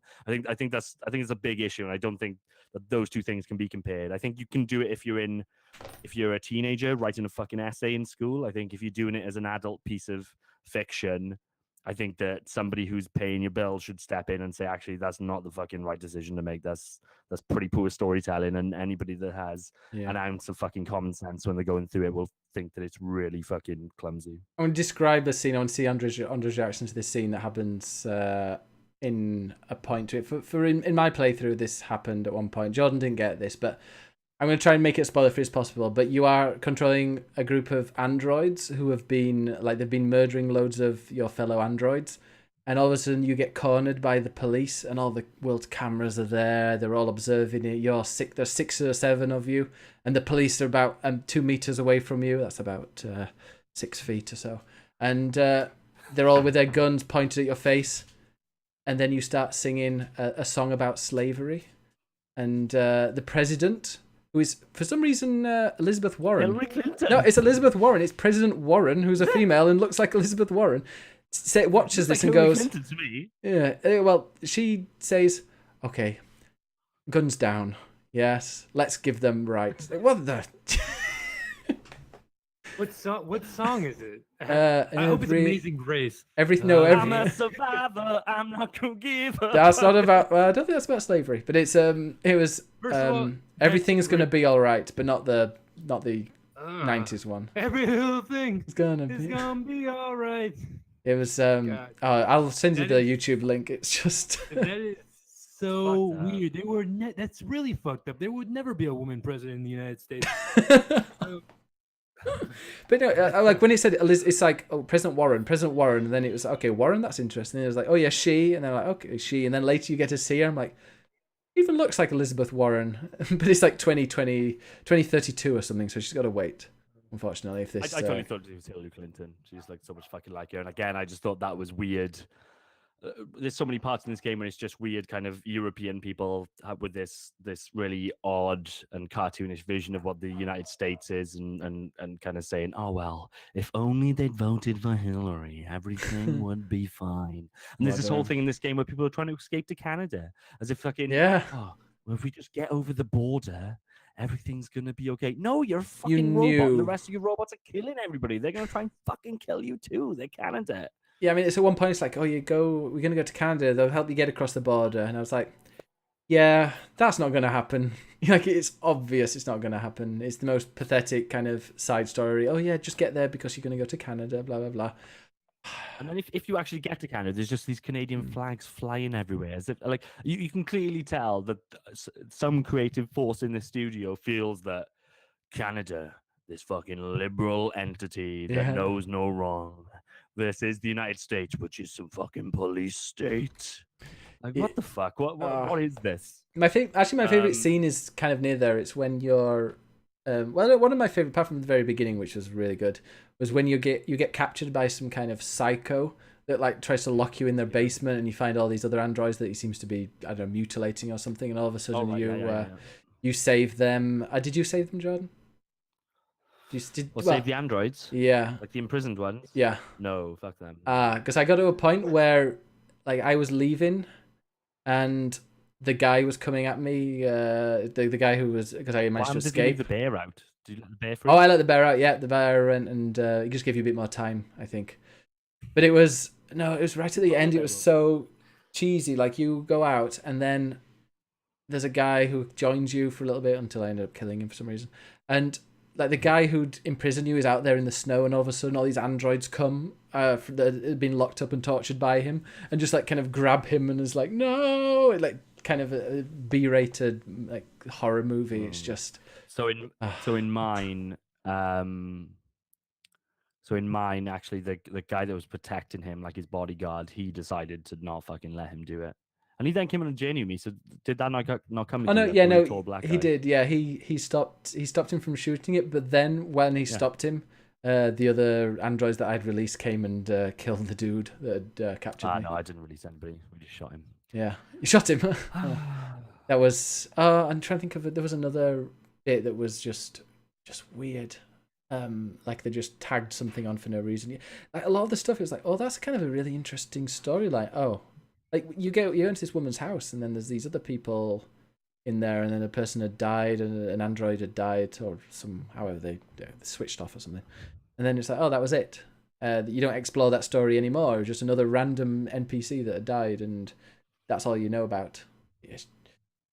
There's a lot of like, and it's difficult because there's so many threads to this, and there's different choices you can make and stuff. So you kind of feel like maybe I'm not getting the whole story, and therefore I'm thinking the storytelling is worse than it is. But actually, I think probably the storytelling is as bad as I think it is.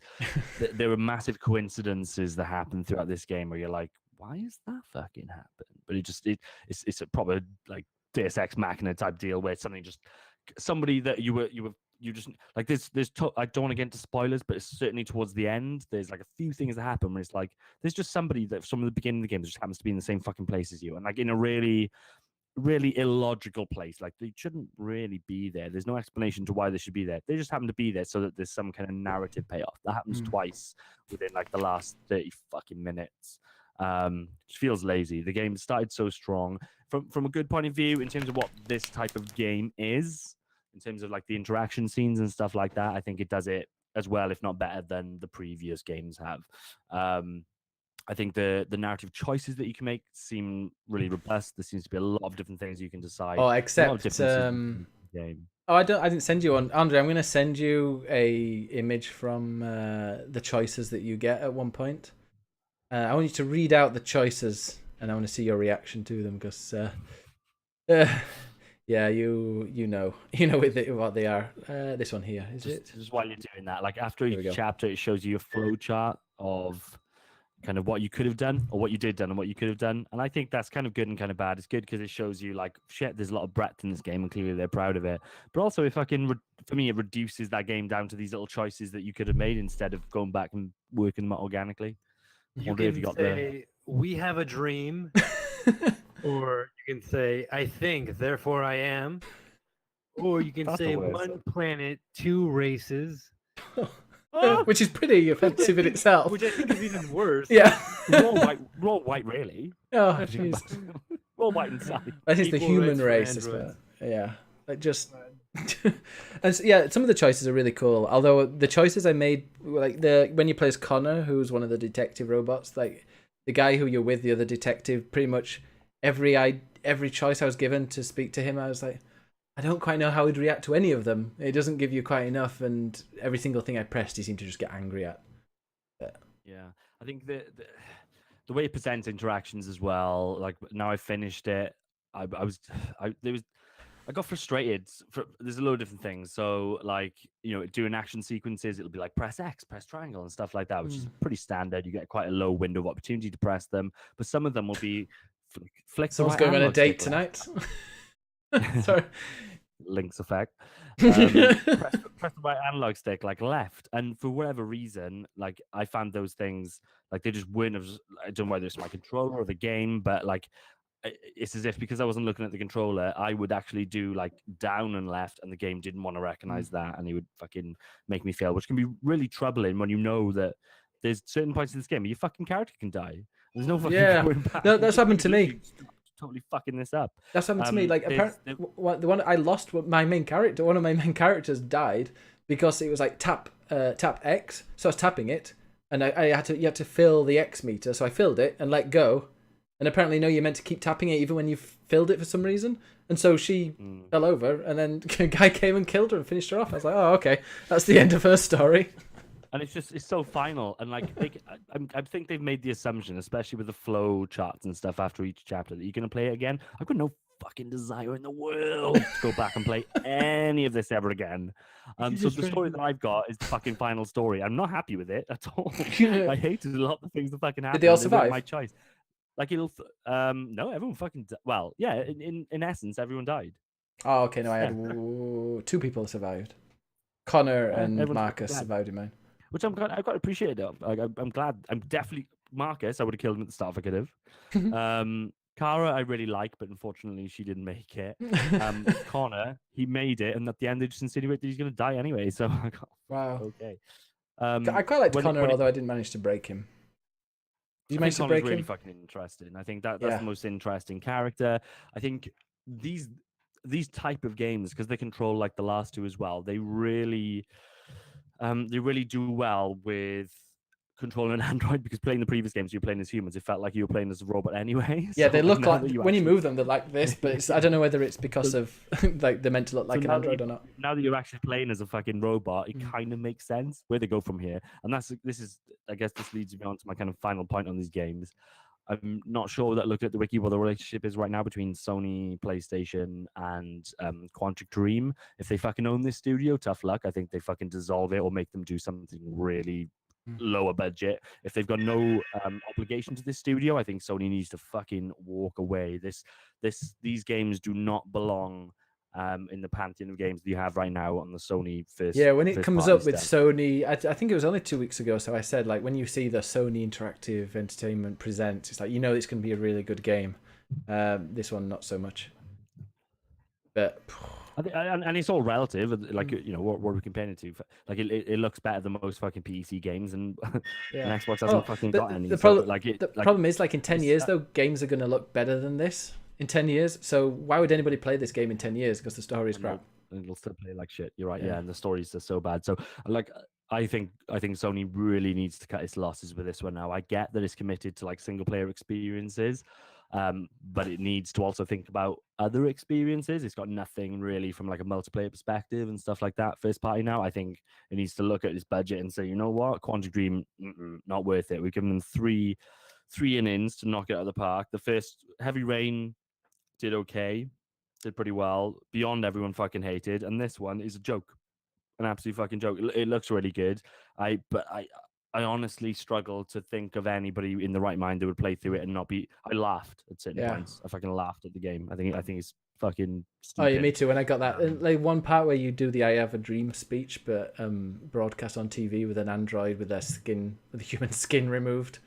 That kind of just. I hate went Marcus so beyond. much. Yeah.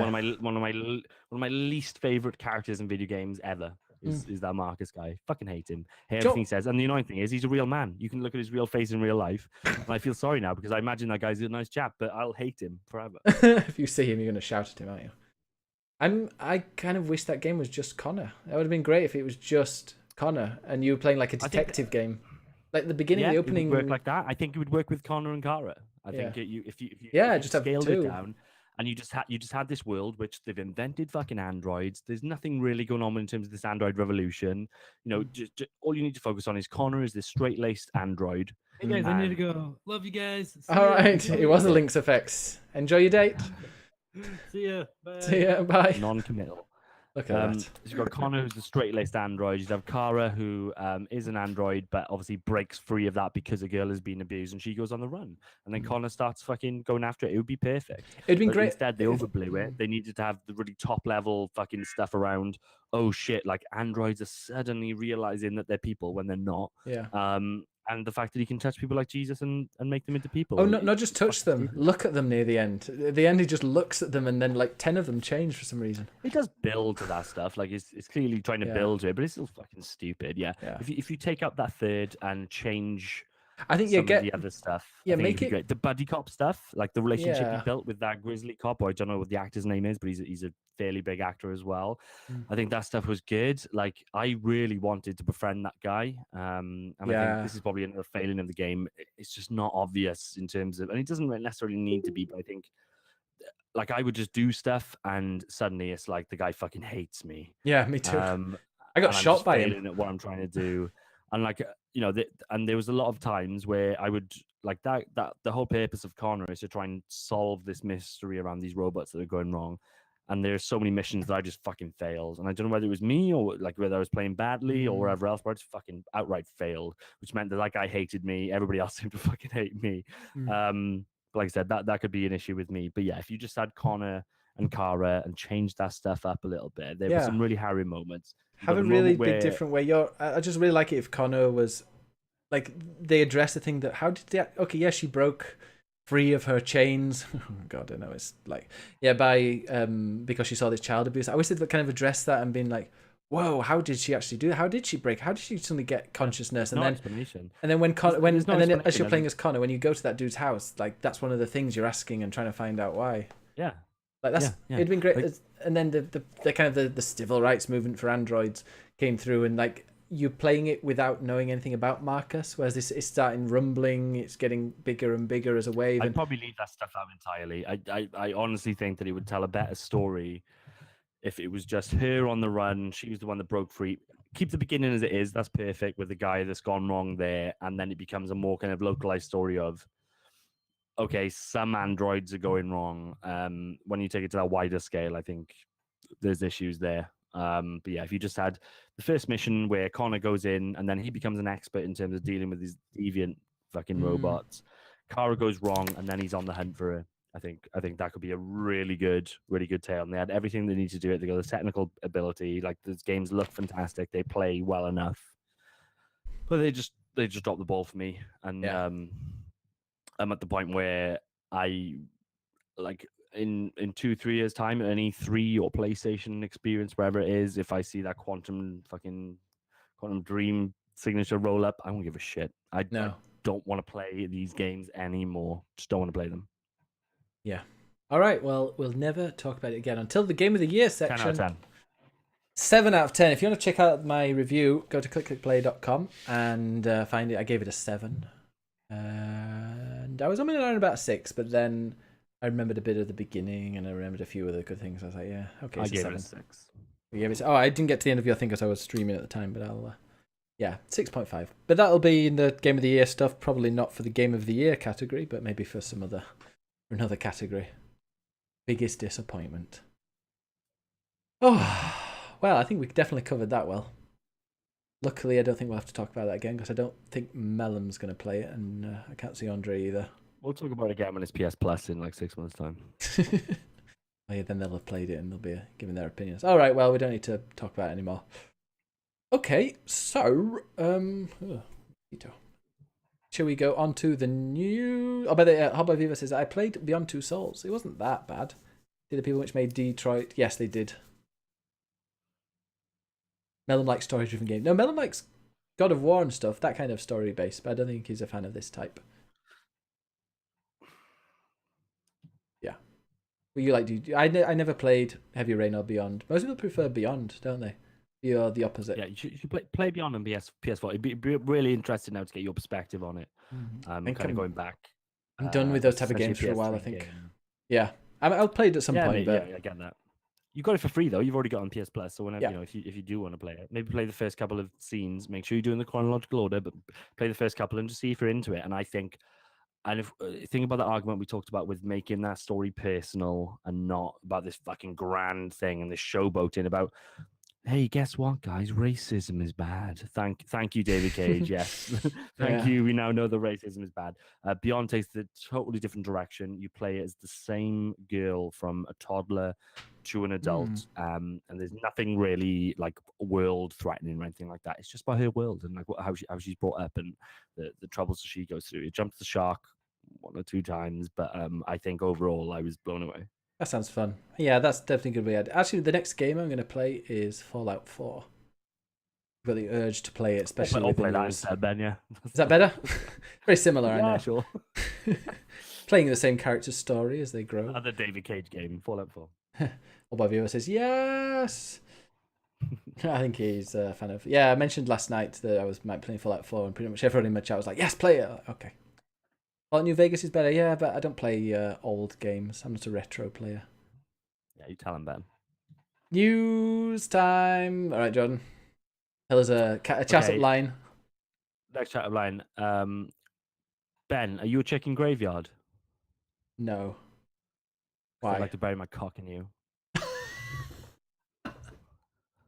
And thanks very much for the host, Zapolite, coming in at a perfect time there.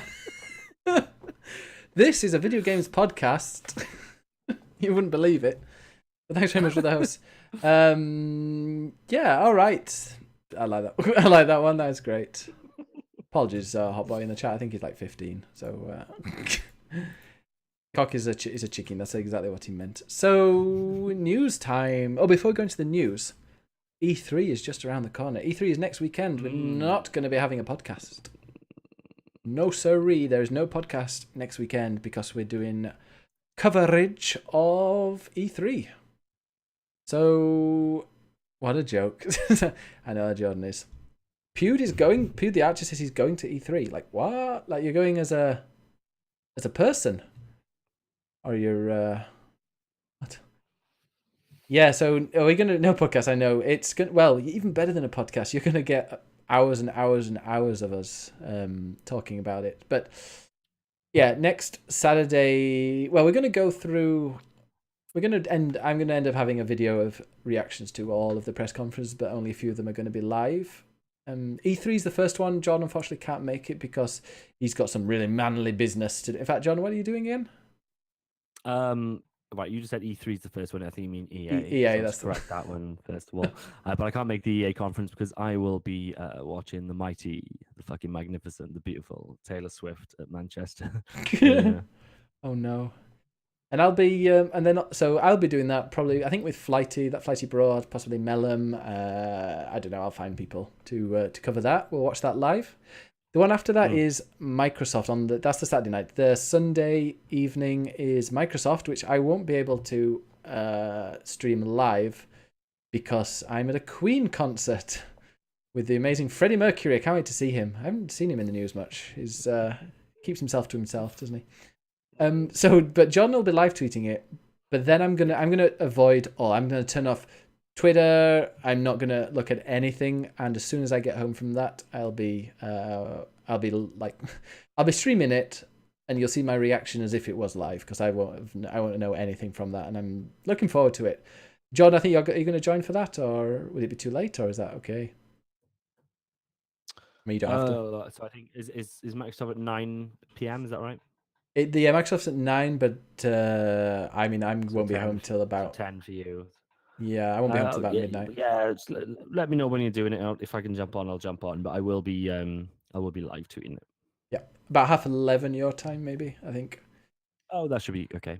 And then Bethesda, I'll be able to do live because Bethesda's later on the Sunday, which is like 3 a.m. my time, so 2 a.m. yours. So I'll be live streaming that.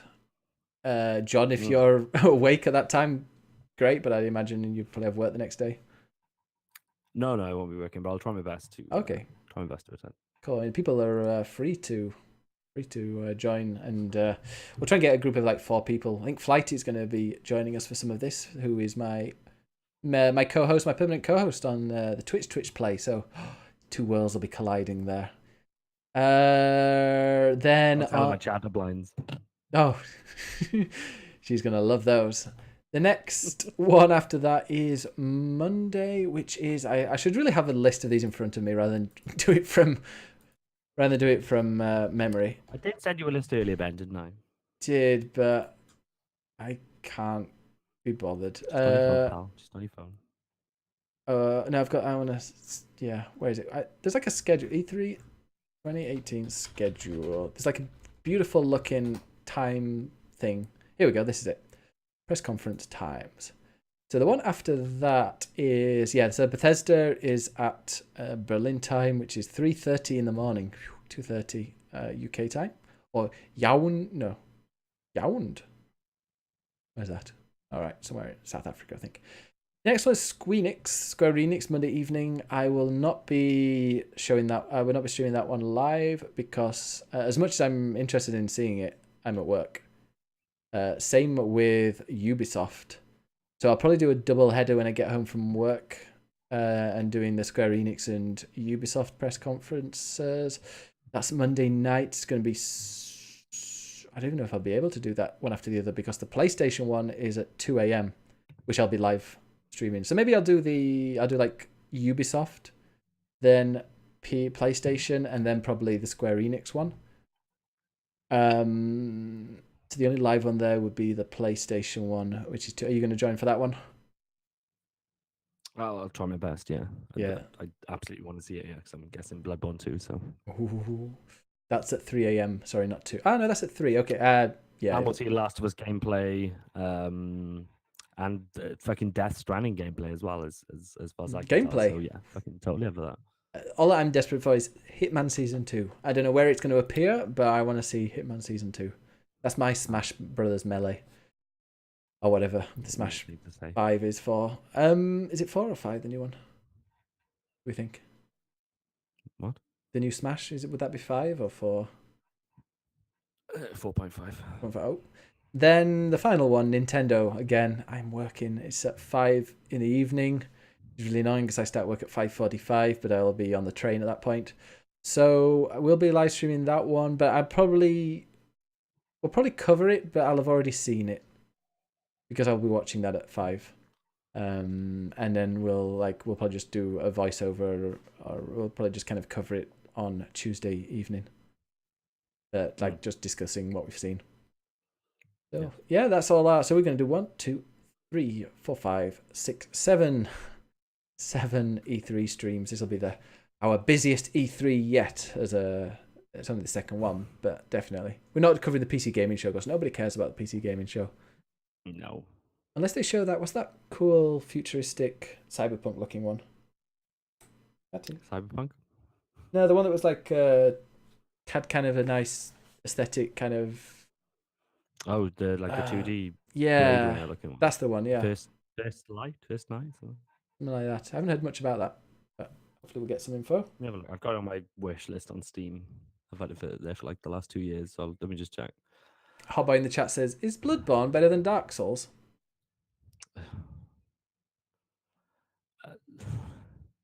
Is Nutella better than cheese?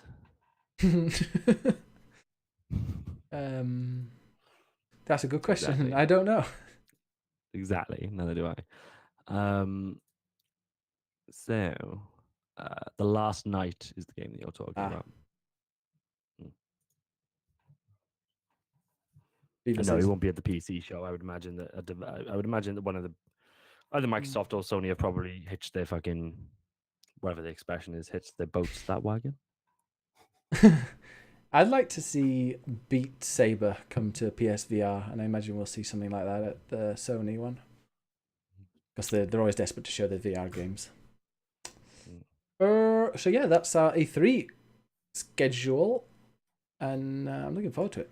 Should be fun. Hot Boy Vivo says it's the same game. Only True, yeah. Right, news time. In fact, let's do because that was the E3 time. Have you got another chat up line, Jordan, for proper news? Yeah. So what you do is you take your girl or your boy, I get it, out to for a bit of food or something, and you take them to their favorite restaurant, and you buy them their favorite drink, and you're just nice to them. You have a nice conversation, you pretend that you care about their That's a parents. good chat up line. Yeah.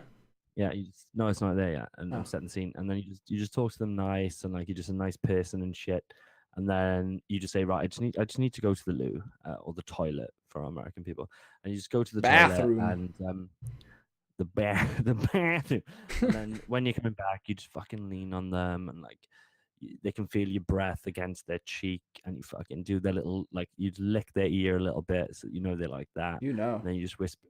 You just fucking whisper in the ear and you say, "I'd finger you like a buffet."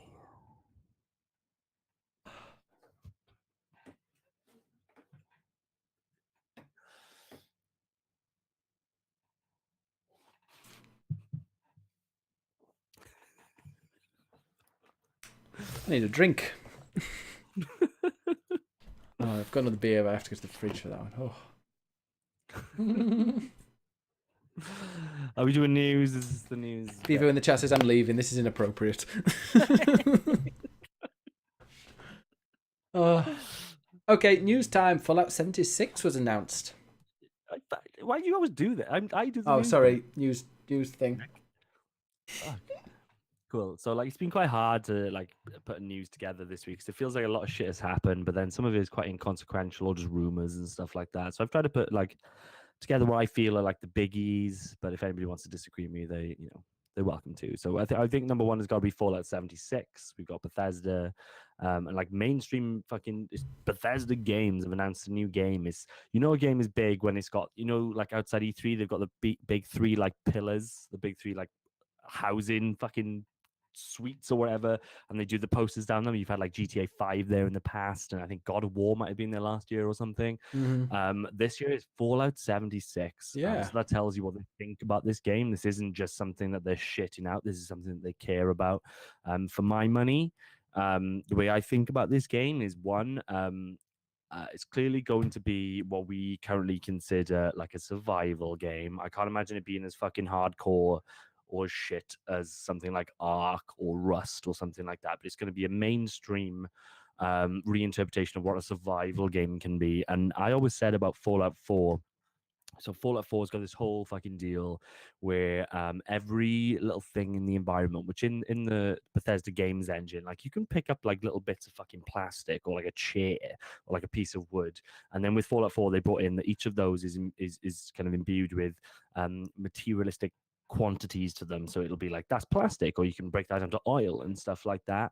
But it was always like, and it kind of built into the building aspect of that game, which it kind of had base building, but the base building stuff seemed like a little bit of a knee-jerk reaction to what was happening in the PC market at the time, but also kind of like, look, we'll give you these tools, but we know that the modding scene will run away with this stuff, and we won't really do too much within the game to really embrace it.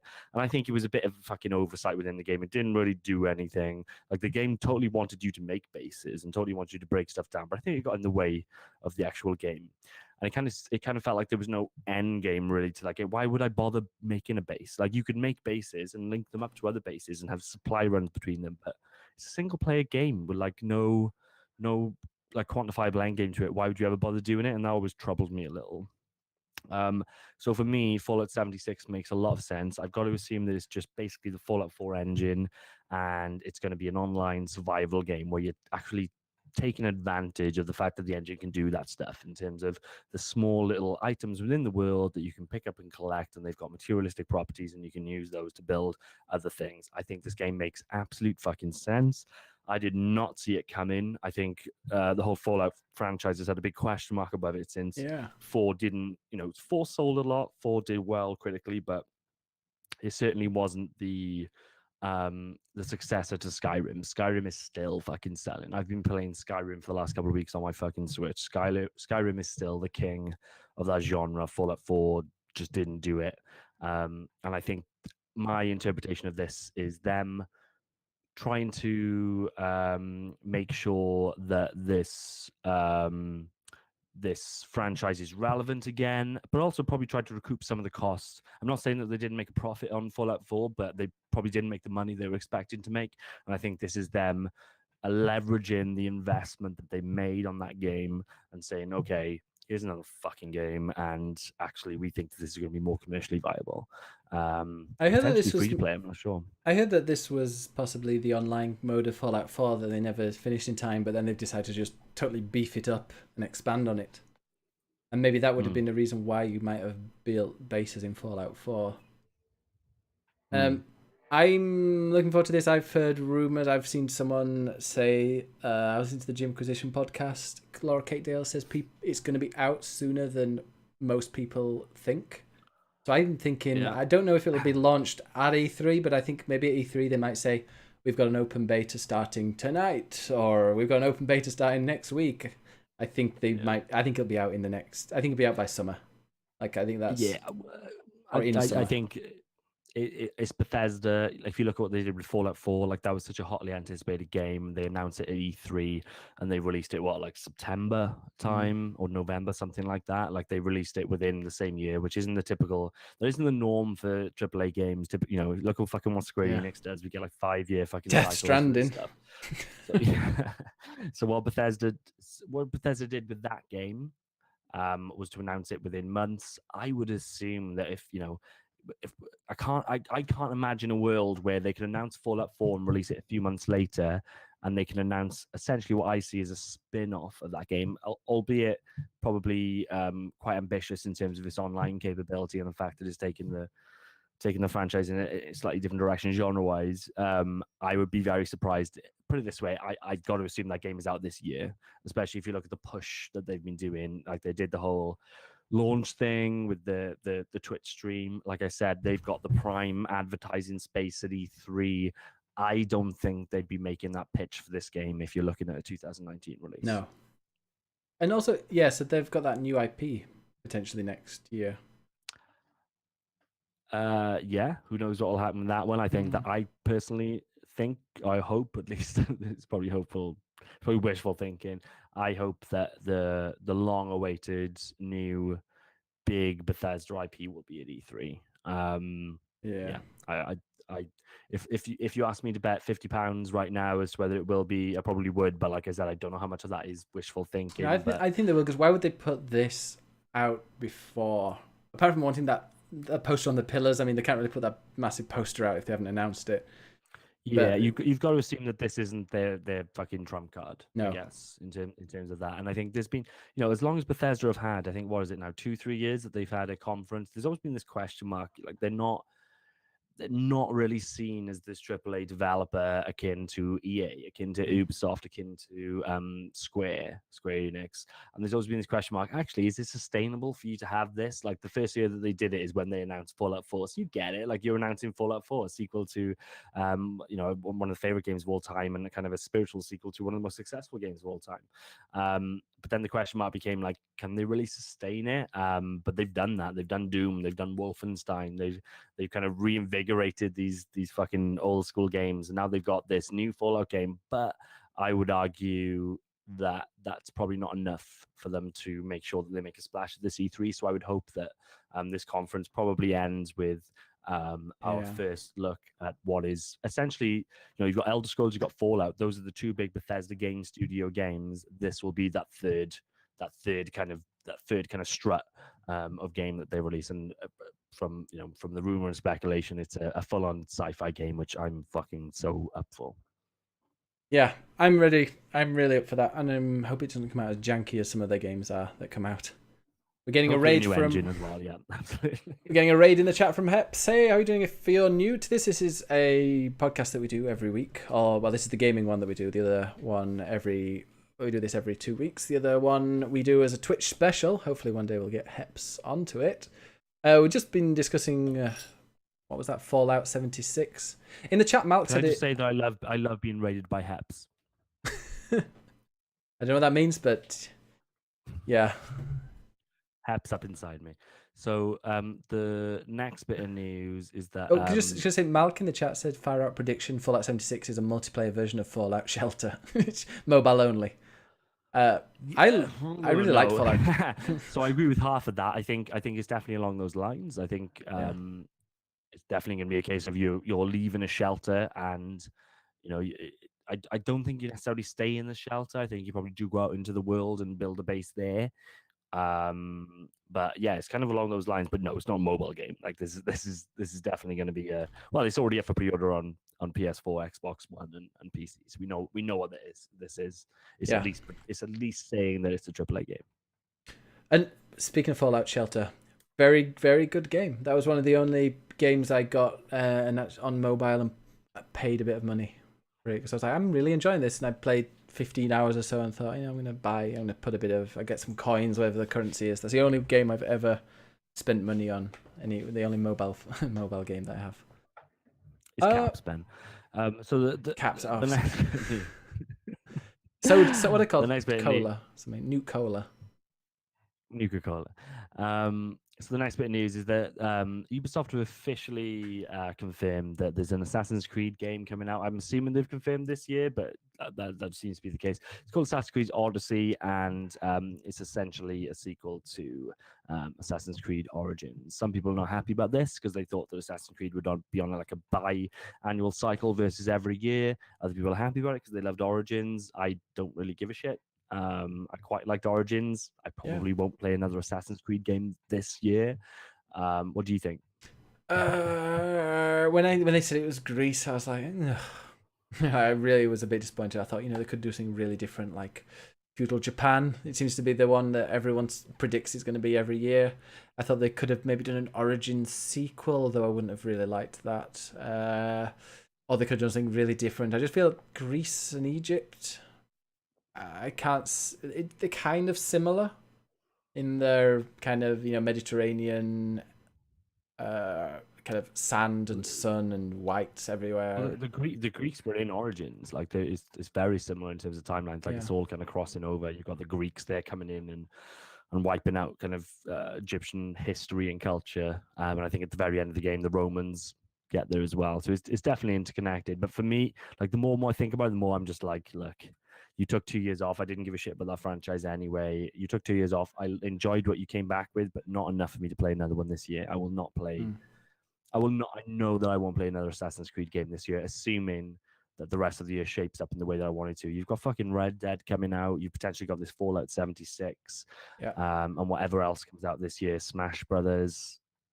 I've got enough to kind of choose from. I think it's a bit of a shame that Ubisoft decided to go down this kind of annual route again. I would have liked to think that they would kind of put into that kind of biannual process. I get that they've got enough kind of studio capacity to work on things for more than a year, but still release annually. But still, I think it is a bit disappointing. I've heard this is going to be very different. From Origins is going to last long enough for this to really ride out that long. Like we said before, that this is going to have dialogue choices. I've heard other, like, I don't know what the other things are, but people are saying it's going to be pretty different. It's going to shake things up more than Origins shaked it up.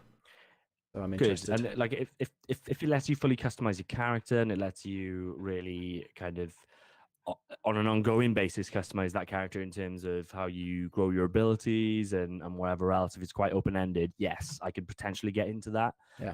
But if it's just another Assassin's Creed game, like I didn't finish Origins. I enjoyed Origins. I didn't finish it. I had enough. There's a bit of a grind at the end. Origin. So for me to even consider playing one this year, it's going to really have to shake things up. Yeah, we'll see. We will see next time we do a podcast. We might know more. All right, next news, Gordon.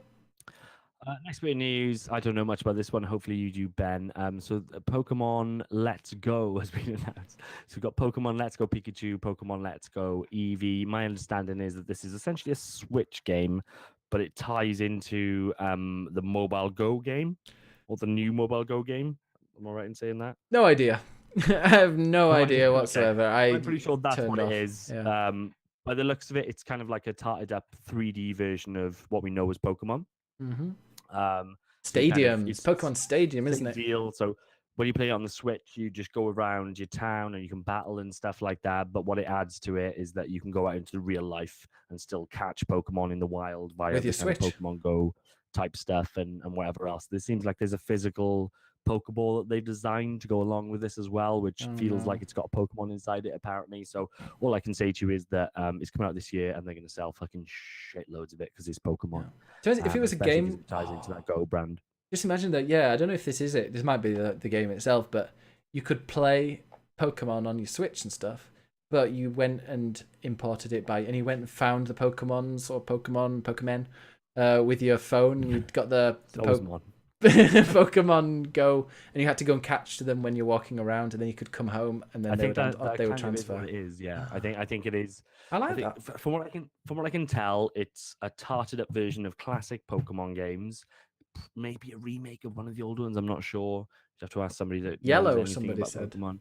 I don't know if that was wishful thinking. Brought onto Switch, but then integrated into the Go stuff, which obviously we know is extremely popular. And I would imagine that even if you're not playing on Switch, this will probably mark a big kind of relaunch and upgrade of the Go stuff, which was obviously fucking crazy popular when it first came out. I played it for a week. So yeah, yeah, makes total fucking sense. And let's just see how it goes. They've been very careful around the messaging. This is not the new Pokemon game. This is very much something that they're doing in line with the Go brand. The new full kind of fledged core Pokemon game is still coming. Obviously not this year, but it's in development. I would assume you'll see that next year. They also announced and released a new Pokemon game, didn't they? Yeah, some kind of, was it a mobile effort, I think? Or was it on Switch? I think it was on Switch, but it's some kind of Pokemon Snap style. No, Snap. What's that crap that you got on the 3DS? It's kind of got like a Minecraft aesthetic to it. It's all kind of block based. I don't really understand it. I'm going to ignore it until it becomes relevant, I think. Yeah. But they did say, didn't they, like 2019. And some people were disappointed with that. Like they were expecting it this year. Like, Pokemon. Yeah. There's enough to play. It's 2019. And then just to finish off, two kind of minor news bits. One, this kind of took me by surprise. So apparently, God of War is on track to become the fastest game to reach 1 billion views on YouTube. So I'd imagine that's kind of totaling up all of the different videos from first party, third party, just fans and whatever else who are making videos around God of War, and it's going to be the quickest game to hit 1 billion views, which I think, considering what that game is, like it's Views a though, like console exclusive single player game. I think that's really fucking impressive that it's fucking hitting these kind of milestones quicker than something like Fortnite or whatever else. you're saying that this is. So I don't know if you mentioned it already. But is it the trailer that's a billion views or what? No, well, the way that I've read it, and I'll just check the article. I don't think it's talking about an individual video. I think I would assume that it's talking about God of War as a whole. So let me just read it. So this is from IGN. God of War is on its way to racking up 1 billion views on YouTube. Yes, that can't be one video. It's 1 billion. Like really big videos hit like a couple of million, don't they? So since it's released on April 20th, data analyst Match Made reports that God of War amassed 728 million views on YouTube at the end of the month. If it maintains this momentum on the platform, it'll be on track to break 1 billion views by June or July, making it the fastest game to reach the milestone in YouTube history. Fortnite is currently the most watched game on YouTube, overtaking Minecraft in March, and topped 1 billion views in 5 months after launch and 3 months after the release of Battle Royale. So I guess what they're saying is that any video that's related to the game, total those up, what's the quickest to hit 1 billion? And it's just very surprising that God of War would be that game. I can only imagine that it's such a like such a well considered game, but only people with PS4 can play it. So people that don't have a PS4 are watching it on YouTube. That's the only reason I could think. I love one of the comments is like, why the F do people watch games instead of playing them? Must be a millennial thing. And someone's like, why the F do people watch sports? I don't think it's necessarily let's plays though. I'm sure that's a big part of it, but I think a lot, it's probably going to be analysis and stuff like that, or reviews and whatever else. But yeah, I don't think it's necessarily the exclusive bit, because realistically, like there's 90 million PS4s in the wild. If somebody wants to play this game, they're probably going to be able to play it. But billion. But I think it is to do with the critical acclaim of the game, and add that onto the fact that it's God of War, so it's a game that lost a bit of its luster, but it's a very known video game franchise, and it came back and smashed it. So whereas something like Fortnite needed to build up kind of steam and get to that point, I think God of War, of any game, really hit the ground running. So it's kind of a nothing, but I just think it's quite interesting for what that is. Like I said, a console exclusive single player game, wholly single player game. I think it's quite impressive that it's looking to kind of break records on YouTube, and it stands a testament to the quality of that game, I think. Yeah, very good game. My game of the year by far at the moment. Oh, okay. Mine. I was thinking about that earlier, and I put it on Twitter saying what the people's game of the year is, and I think it's going to be a real toss up so far between that and Celeste, but I think if Red Dead Redemption doesn't beat them both, I'll be disappointed, because I like God of War. I really liked it. I wouldn't say I loved it, but I really liked it. So yeah, if Red Dead Redemption doesn't beat either of those, I'll be very disappointed with Red Dead. So I'm expecting it to blow me away. God of War, and I would hope that Red Dead can beat it, absolutely. But if it doesn't, then fucking A, good for them. Last bit of news, not really news, but a bit of public service announcement. PS Plus this month will have XCOM 2 on it. That's a fucking awesome game, and anybody with PS Plus should make sure that you download XCOM 2 and play the fuck. How does it play on PS4? Because I've got it on PC and it was very difficult. I've got the expansion as well, but I've not played that. Well, the game is difficult anyway. Do you mean from an interface perspective? Yeah, because moving around and controlling. Yeah, it seems kind of interesting.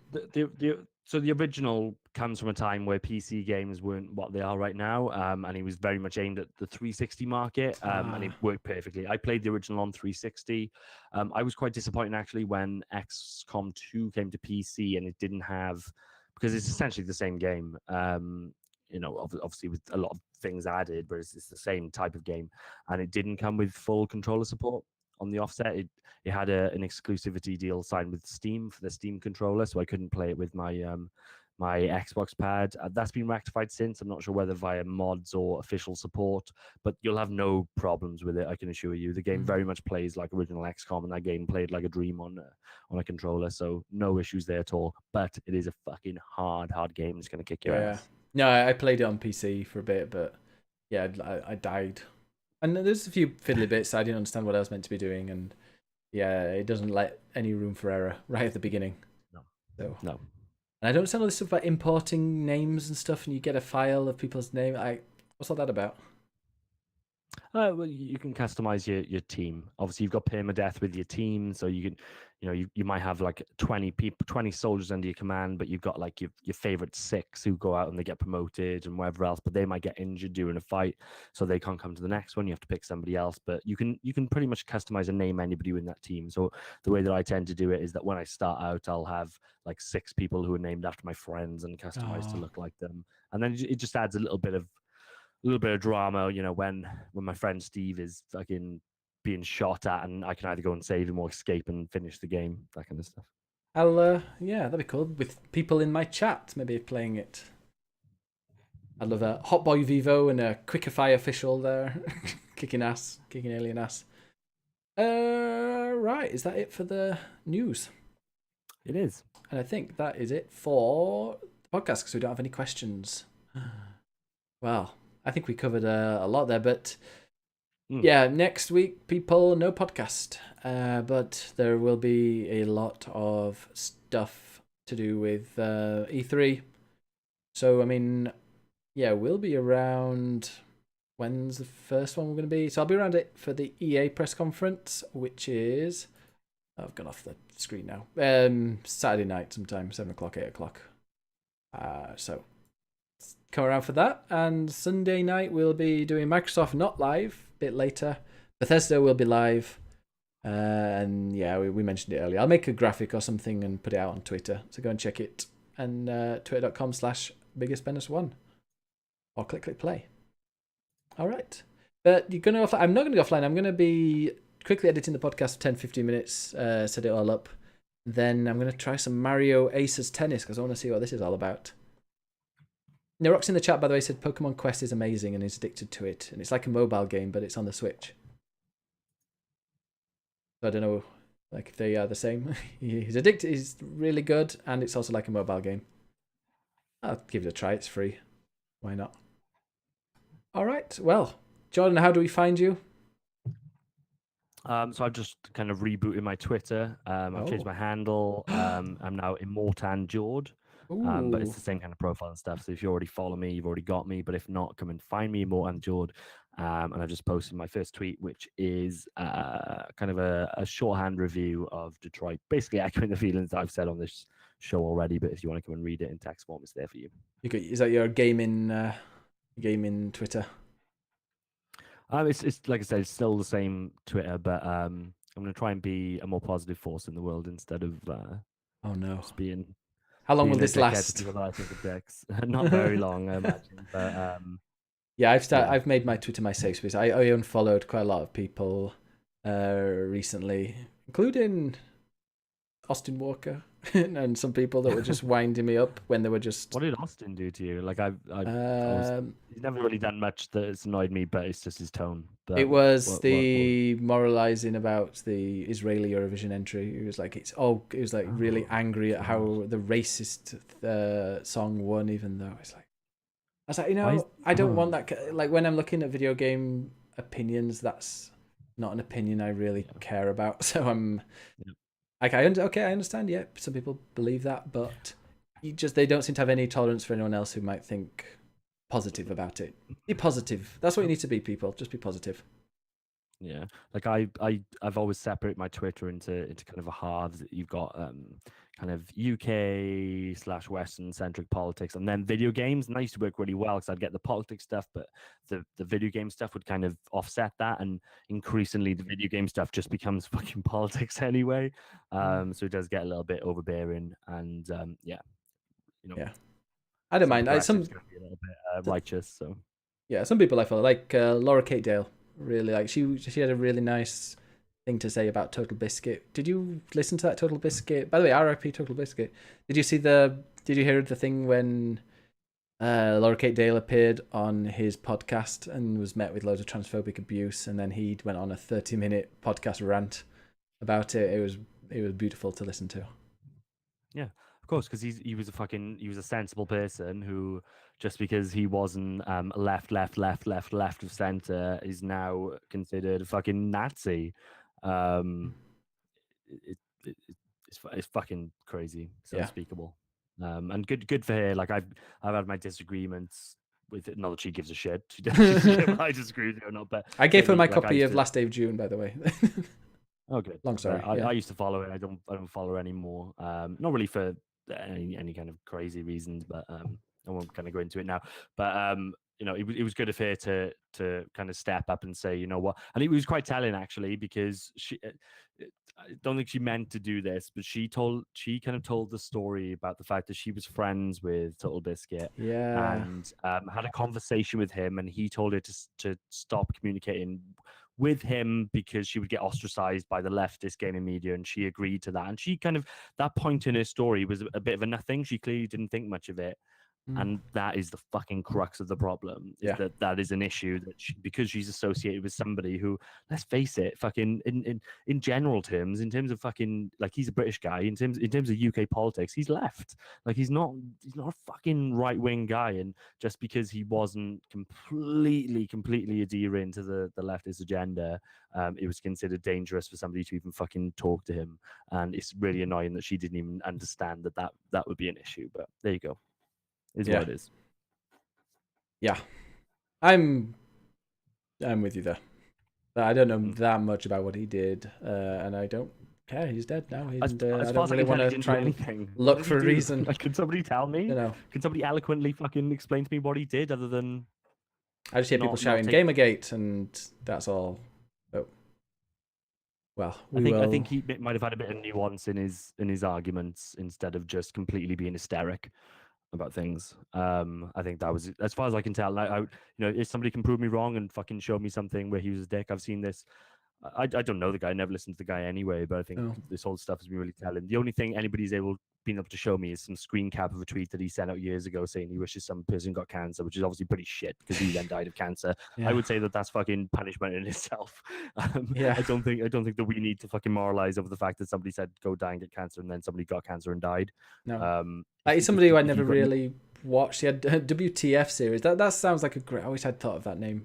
Maybe for us, our like quick looks, like what the fuck it is, and then have it as a game. But the main thing I listened to recently was that thing where he went on a 30-minute rant at the people attacking. But he didn't just cover that; he covered some other things as well. And I was like, that dude's he's intelligent, he's well spoken, and I like his morals, and it showed. For me, it showed him that, like, kind of unscripted, just going straight for it. It showed what the real person was, and okay, maybe he had some strange thoughts that some people disagreed with, but what were they? What were his strange thoughts? No idea. I don't want to, and I'm trying not to read stuff that's just obviously really biased. And like I've seen people saying that, I'm not gonna, or that they're glad he's, or I've just seen some ridiculous stuff, but. People are dicks on both sides. There are dicks on both sides. But we've been through this. The problem is that the dicks on the left are the influential ones. They're the people with fucking thousands of people following them on Twitter. They're the ones describing themselves as progressive, and they're the ones that are really shaping the fucking technological future that we're entering into. The dicks on the right are fucking idiots. They're absolute fucking stone draggers. You don't need to worry about them. You can call out that idiocy as much as you want. These guys on the left are fucking intelligent, and they're righteous. And they should be fucking combated at every single fucking turn, because it is turning into a fucking mob. And as much as I don't care about games media, really, I care about games. I definitely don't give a fuck about where games media is, and if these people want to squabble and stuff like that. I think it is an issue when people get closed down just for expressing something, or not for agreeing with the mob. Yeah. And people are going to think we're left after listening to our talk about Detroit. I'm not one of those people that thinks politics doesn't have a place in games. I mean, it definitely does, especially like Detroit was one where we've spent 30 minutes or so talking about a game that dealt with the civil rights movement in the most haphazard way you could think. But I mean, I know what you mean. And I think Total Biscuit, he mentioned in this 30-minute thing, he said the very, very worst people are the righteous ones. And no matter Absolutely. what politics, if you think you're righteous and what you're saying and doing, it cannot even be criticized. And if anybody that isn't identical to what you're believing in, no matter where you are on the spectrum, then yeah, those people need to go and boil their heads. Very fucking easy for us to call out, you know, the racists and the idiots and wherever else on Twitter. It's extremely easy, and I think we do it every single day. And don't get me wrong, they've got their followers, but they're all fucking thick as shit as well. I've never met an intelligent racist. Racism. Roseanne Barr, jeez, have goes you seen the against- other stuff she's been ranting about? My God, she's not an intelligent lady. Well, but for my money, racism goes against every fucking intelligent bone that anybody can have in their body. I've never met somebody that can explain that to me intelligently. But the state that especially video game fucking online commentary you find yourself in the moment is that, you know, if you say anything which is remotely not the leftist of left opinions, suddenly you're a Nazi. Suddenly you're hard right and whatever else, and it's a fucking issue. And that righteous comment is completely right. Very easy to call out racist, very difficult to call out people who are pretending to be the nicest of the nice, and then fucking bullying everybody else that doesn't happen to agree with them. You saw it with Detroit, like when the game has got enough issues for us to, you know, we've spent half of the show today lambasting that game for his failings and saying what was good about it as well. There wasn't too much, but what other people chose to do is, before even playing the game, say that it's a fucking travesty because some white guy who they think is connected to some fucking, you know, sexual abuse ring, which clearly isn't the case, made this game. Yeah, absolutely. Yeah, I didn't know that. whole... I thought it was just some kind of toxic workplace. But that's what I'm alluding to, yeah. But that's the way that's portrayed, isn't it? I'm not saying that David Cage directly fucking sexually abused anybody, but there was sexism and racism and all this kind of stuff that was alleged. Yeah. And instead of you know, rating the game on its own merits, it was kind of just thrown aside, and anybody that had a positive opinion on it was kind of cast to the fire as well. I mean, yeah, obviously you get the stupid people. There were two sides to that. It's kind of, they're not stupid people. No, these are big vocal no, collaborators to me, within no, not those mainstream video people. game. There were stupid people that were saying like that they automatically love this game and they're going to buy 2 copies. You'd seen comments because there were people that saying like, "Hey, be careful about this because the studio's got this toxicity thing." But it made me happy when the reviews came out. Very little reviews mentioned it. I only saw one. I think it might have been Polygon or IGN. Just had a link at the bottom saying that this you might want to check this article out if this would be something that would affect how you'd buy a game, which I think is perfectly fine. Although I think a lot of them were kind of scared as well about reviewing it and mentioning it in the reviews because they're currently being taken to court by Quantic Dream, who've said that most of this stuff is lies about the work atmosphere. So who knows? But I didn't do it. And yeah, the vast majority of people who I've heard on podcasts who are of the left, and you know, you'd expect talking about this a lot, didn't. They criticized the game for what it was, which was a lot stronger. And it's something, when I read about the issues that studio was having, I was thinking, I wonder if that would play, you know, that would be in my head a little bit. But no, it didn't, and the review played no part in that. Check the review out, clicktheplay.com. Okay, Malk in the chat has linked something about the Dr. Disrespect Twitch chat raid, which is really interesting, and I think I'm gonna, if you put that into the Twitch Play channel on Discord, that'd be something really interesting to talk about on one of those podcasts. But yeah, next week Twitch Play is gonna take a 1-week break. We're gonna be doing a Twitch Click Play coverage of the E3 press conferences.